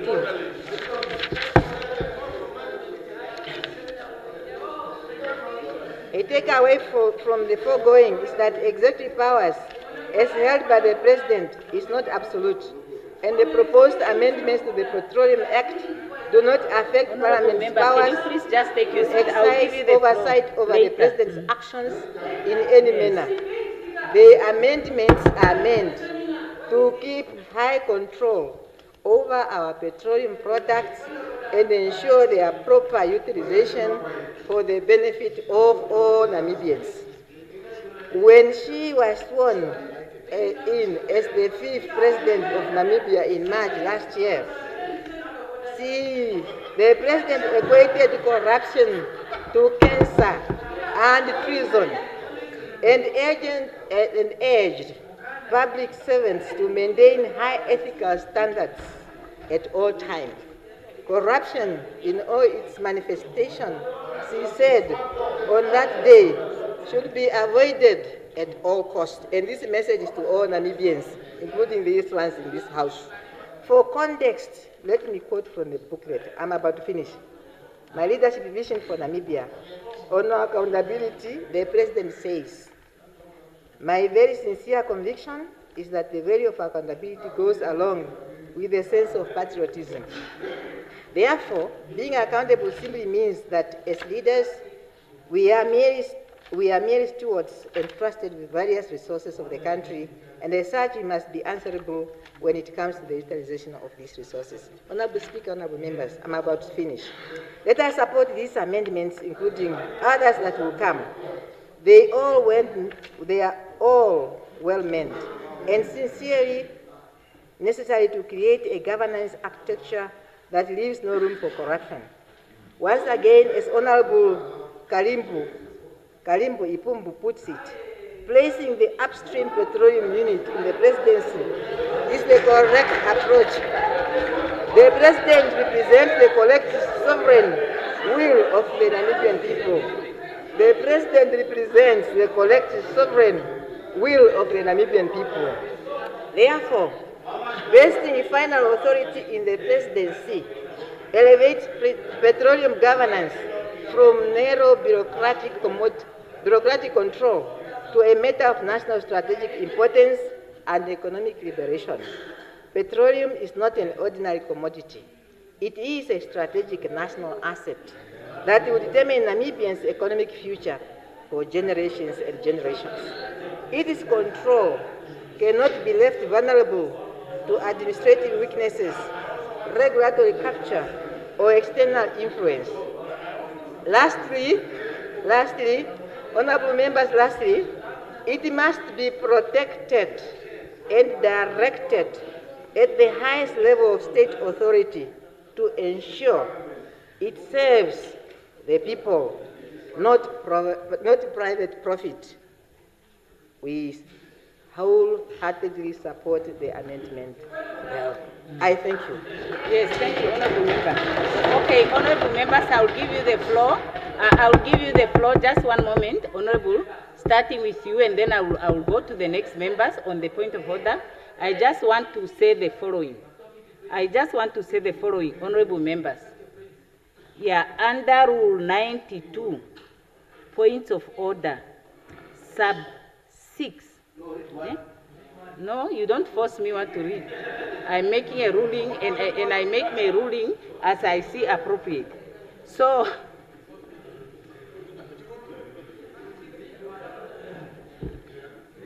it says, if the presiding member considers that a point of order is spurious or frivolous, the presiding member may direct the member who raised it to resume his or her seat. And then sub 9 says, a member may not abuse the right to raise a point of order so as to obstruct the business in the chamber. And then sub 11 says, the presiding member's ruling on a point of order is final and binding and may not be challenged or questioned in the House. Yeah, so there was a point of order made earlier to seek clarity on the procedure as to whether it was procedural that a member may read the statement of another member. And the presiding officer has made a ruling on that. And in terms of these rules, when a ruling is made, that may not be debated. So that is one. And the point of order cannot be made in a disruptive manner. Now, having said that, you may not speak to the presiding officer from your seat. You may not interrupt the presiding officer when she's making a ruling.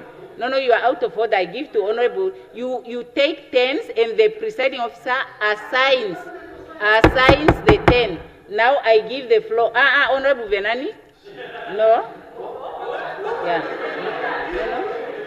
No. When a member is given the floor by the presiding officer, the attention of the member is to the presiding officer, not to pursue conversations with other members. Otherwise, the presiding officer will take away the floor and give it to another member.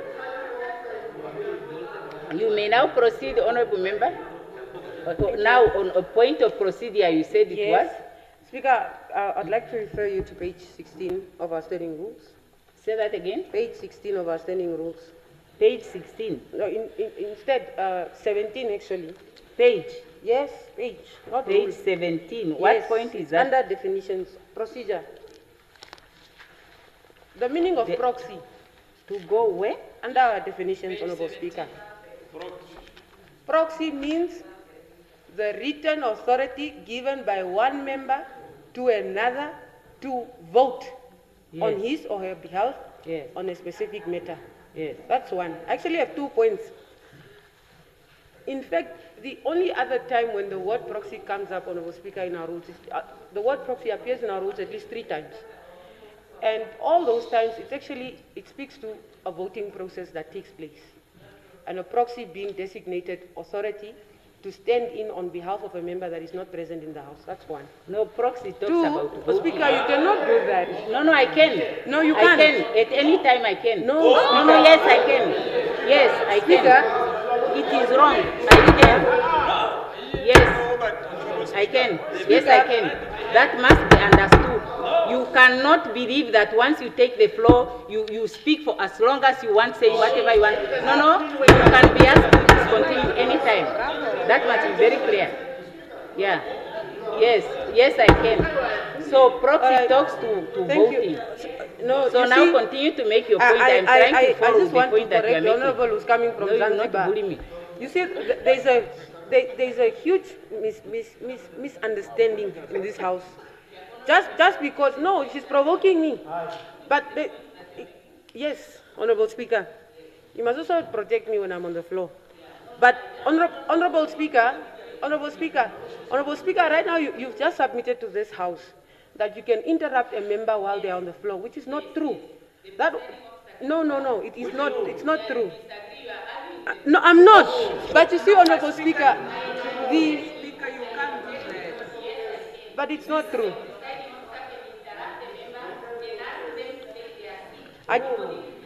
Okay, Rule 92, the same rule that Honourable Speaker nicely scrolled through and passed the sub-rule 1, sub-rule 2, because sub-rule 2 actually says when a point of order is raised, the member called to order must discontinue his or her speech and take his or her seat. Must, not may, not by allowance of the Speaker, but must, by this rule. Sub-rule 3, the member raising a point of order must commence by quoting the standing rule concerned, or at least the principal matter upon which the point of order is based. Honourable Speaker, so what is the member saying now? There are 2 things that are wrong that happened today. 1, the Honourable Minister of Finance does not have a right, according to these rules. No, she does. Yes, that's she does what not. I'm saying. She does not have a right. You are now arguing to come the ruling. and deliver a debate on behalf of another member. You are now this is according to this. You see, you are now out of order. 2, Honourable Speaker, when a member asks for the floor on a point of order which is raised under Rule 92, that member ought to be afforded the opportunity to be heard. First, because he or she is ruled out of order. But every time we ask for a point of order here, we are denied the floor. In fact, we are even denied the platform to make our point before the presiding officer rules us out of order. It can't work like that, Honourable Speaker. This is not a house of seminars and speeches. We come here to take on each other's ideas. No, it's wrong. You just go back to Zanzibar and leave us alone here. The honourable member is out of order, and this house, honourable members,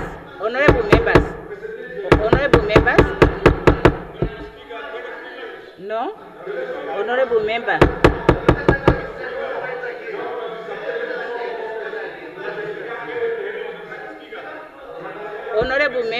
Honourable members, can you hear me out?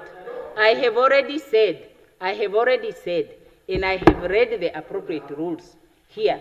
Rule number 11 says the ruling of the presiding officer is final. The presiding officer has made a ruling.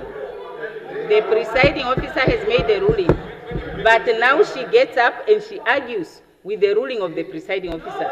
So she's out of order. Now, Honorable Ihemba has the floor. You are out of order. You are out of order. You are out of order. Now, Honorable Ihemba has the floor. No, not anymore. The Honorable, the Speaker, Honorable members, the presiding officer is no longer going to give the floor to members to debate the rules. To debate the rules or to debate the ruling of the presiding officer. I think we have said enough on the procedures. Now I give the floor to Honorable Ihemba. Honorable members, please. Honorable members, I have already indicated if there is a concern about the ruling of a presiding officer, we go to the committee. I hear you. I now give the floor to a member because I feel that the discussions in the House is being disrupted. No. Honorable Ihemba has the floor. Please, honorable members. No, honorable members. It's too many interjections. Yeah, honorable member, please proceed. Okay. You cannot have more interjections than contributions. The interjections are too many. No, honorable members, the interjections are too many.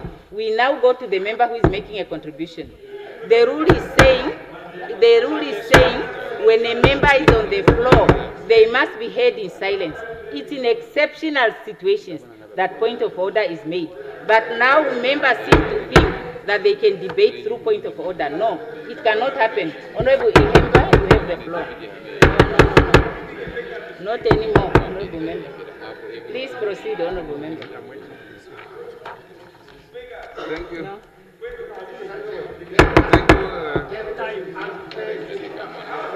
Do that. Go ahead. That timing is confused. Okay. Thank you, Honorable Speaker. Honorable members, please. Let the honorable member proceed. Thank you, Honorable Speaker. Honorable members, please. Honorable Ihemba, you have the floor. Yes, I'm saying thank you.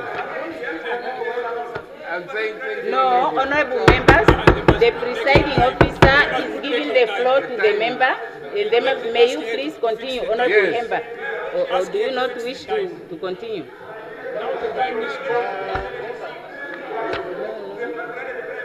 Honorable member, please proceed. Otherwise, I'll go to the next person. I will proceed, honorable member, to the next person. Proceed. Oh, okay. Thank you, Honorable Speaker. And I am humbled by the opportunity, solely standing on behalf of the people that got us here. And I am indeed honored to have this opportunity. And I want to say, Honorable Speaker, honorable members. Honorable member, no, please. I first have to listen to you. Are on the list to speak. You will have an opportunity to speak. Please, Honorable Ihemba, proceed. No, honorable members, let's not do that. The House will descend into chaos. Honorable members, let us allow the member to contribute. You are on the list to speak, Honorable Ampanda. Please proceed. No. Otherwise, I will go to the next member, Honorable Ihemba. Proceed. Oh, no, not you. Him, Honorable Ihemba. Please, you are on the list. You will come. Just no. Honorable member, take your seat. No, please take your seat. No. Honorable member, please let the member to continue. No. Just take your seat, Honorable member. We want to continue with the debate. No, honorable member, just wait. Yes. Yeah, let's proceed. Honorable member, proceed. No. Maybe my 2 minutes. No, honorable member, please just take your seat. I'll give you the floor. Honorable member, please just take your seat. Take your seat, honorable member.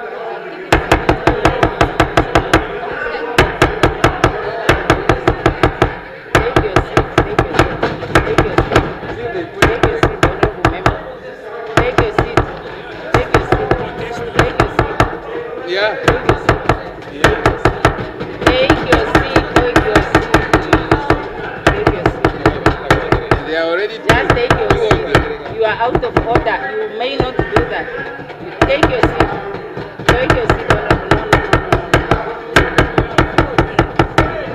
Take your seat. Take your seat. Take your seat. Take your seat. Take your seat. Take your seat. Take your seat, honorable member. No. Honorable member, take your seat. I gave you the floor. You spoke already. No. Take it. No. There is no one on the floor. You can't make it. There is no one on the floor. You are not on the floor. No.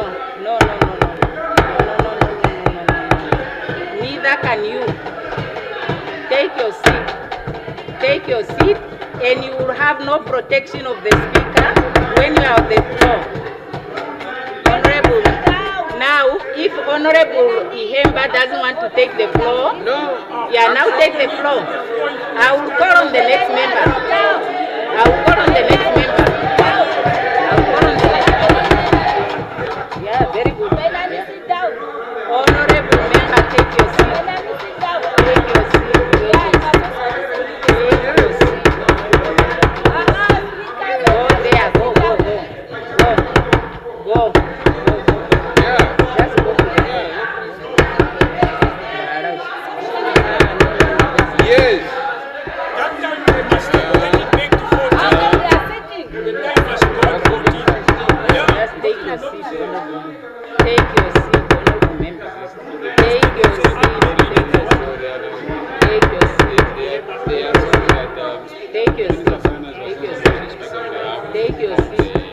Take your seat.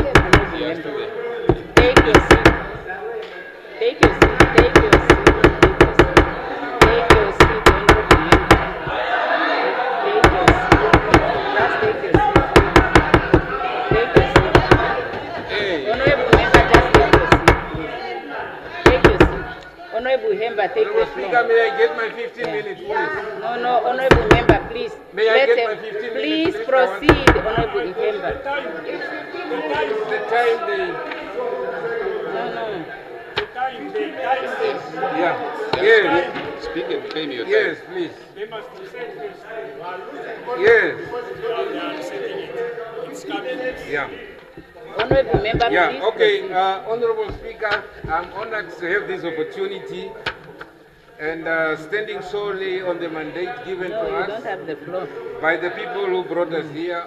Honorable Speaker, you don't have the honorable floor, members, honorable member. and fellow Namibians.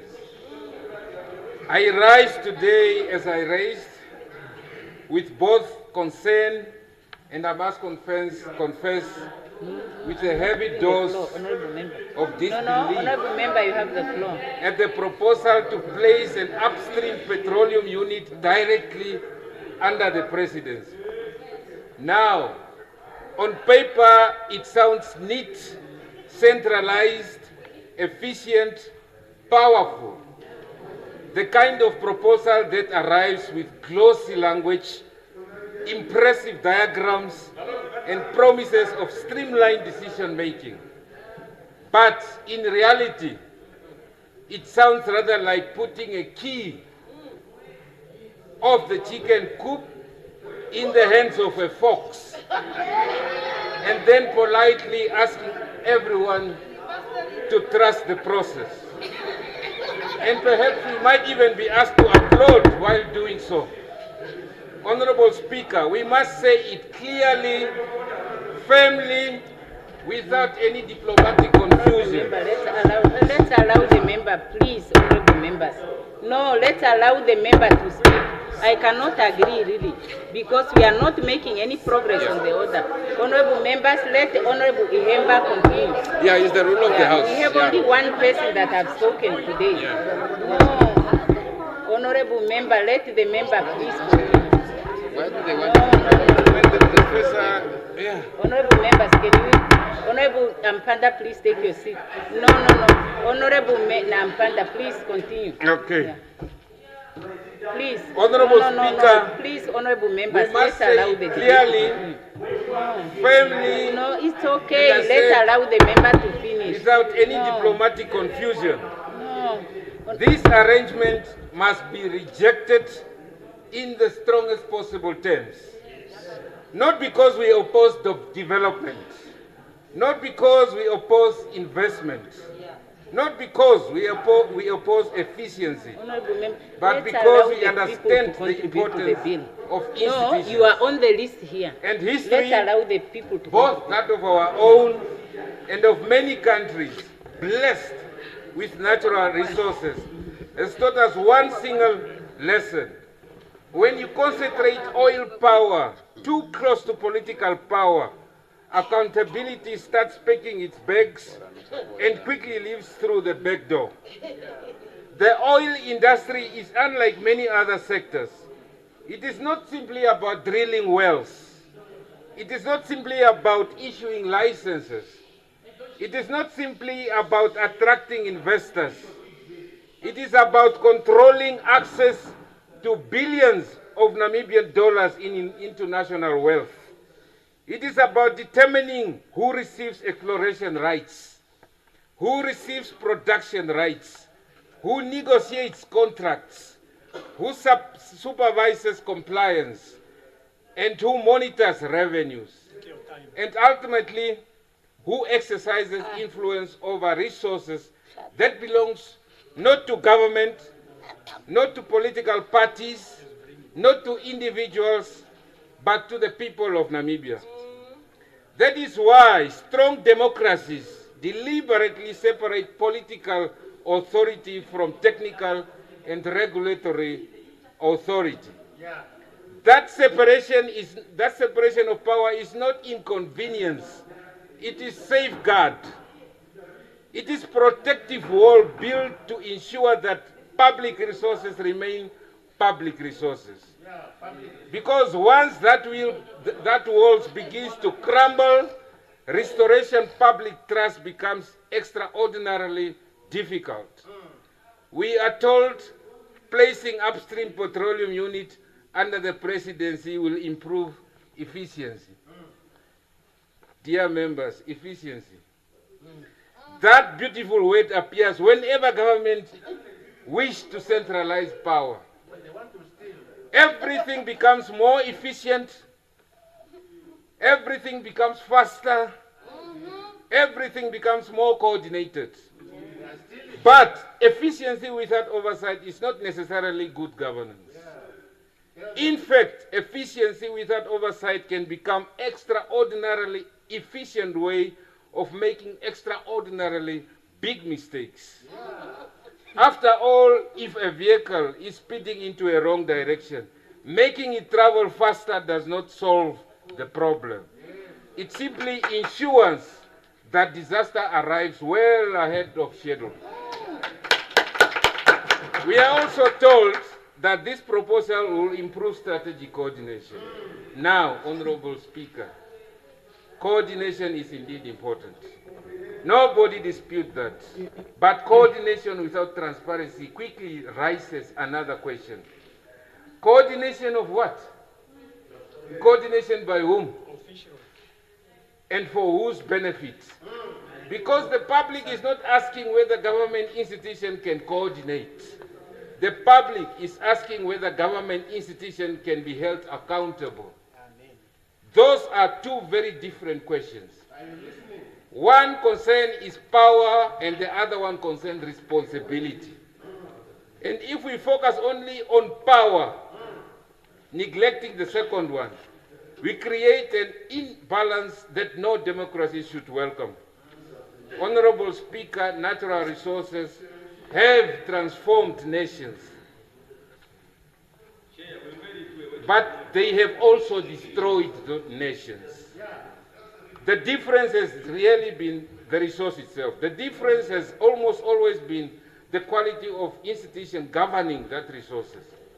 Countries with strong institutions are not use natural resources or natural wealth to build schools, hospitals, roads, industries, and opportunities.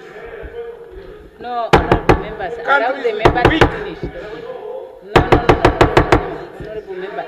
Honorable member, please continue. You are a chief whip. Honorable, please continue. Please take your seat, honorable member. Yeah. Continue. Can you continue? Continue, honorable member.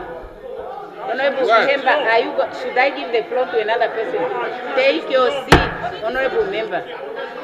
Take your seat, honorable member. Let's allow the member to continue.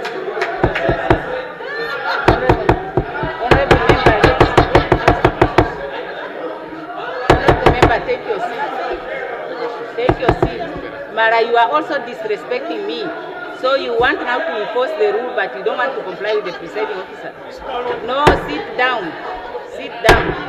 Okay, now we adjourn the house until tomorrow, honorable members. So the members who have spoken, they have spoken.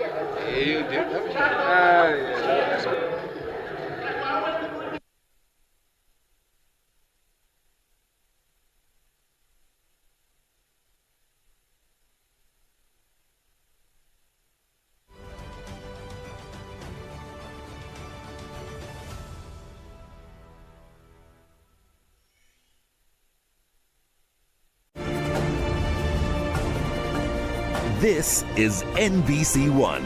It's ours.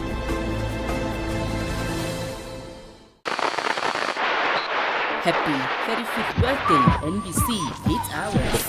Every story starts somewhere. Ours began in 1991. From the very beginning, we have carried one clear purpose: to inform, to entertain, and to inspire. From our early analog days to the digital future, we continue to build. We have been part of Namibia's journey, traveling across the vast landscapes of our country, telling the stories that connect us. We have captured the moments that matter, the joy, the pain, the culture, the heritage, and the history of a brave and resilient people. Through it all, one truth has remained constant: it's ours. NBC has been the bridge between home and the world. Through our news, our programs, our voices, and our people, we bring the world closer to Namibia and take Namibia closer to the world. Everywhere, every day. This is more than a birthday. It is a story of resilience, a celebration of media freedom, democracy, and national pride. Join us as we look back on 35 years of growth, milestone, memories, and service to the nation. Happy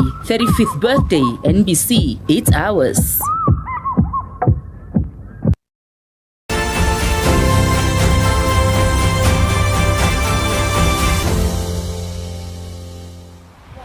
This building has been the heart of Namibian television for decades. Inside these walls, stories of the nation are gathered, produced, and shared with viewers every single day. Today, we take you behind the scenes and show you how it all comes together.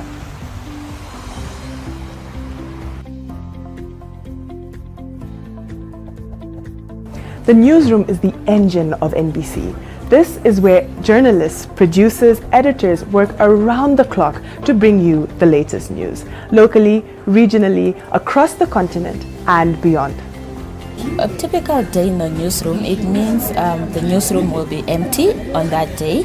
That means that reporters are out in the field getting stories. And when it's crunch time, it means everybody is running around panicking, trying to put a bulletin on air. Every program you watch at home originates right here in one of our studios. From news bulletins to cultural programs and your favorite shows, this is the space where Namibia's stories are told. Broadcasting is a visual medium, and none of what you see on TV would be possible without the lights department. Lighting! This department ensures that every frame is perfectly lit. Lights, camera, action.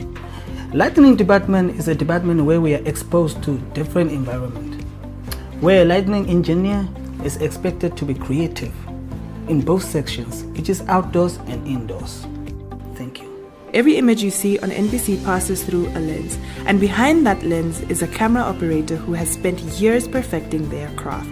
The camera department is responsible for all visual capture, from studio broadcasts to field productions across the country. Whether it is a live news bulletin, a presidential address, or a documentary in the field, the camera team must be ready for any environment, any light condition, at any time. What I do as a camera operator is bring the producer's vision to life and not just press record. Television is as much about what you see as what you hear. The sound department is responsible for every decibel that reaches your ear. From clear voices of the news anchor to the ambient sound of a field report hundreds of kilometers away, or a presenter such as myself. Getting clean broadcast quality audio in a live environment requires constant monitoring, fast decisions, and an ear trained to catch problems before they reach the viewer. So the biggest audio challenge we face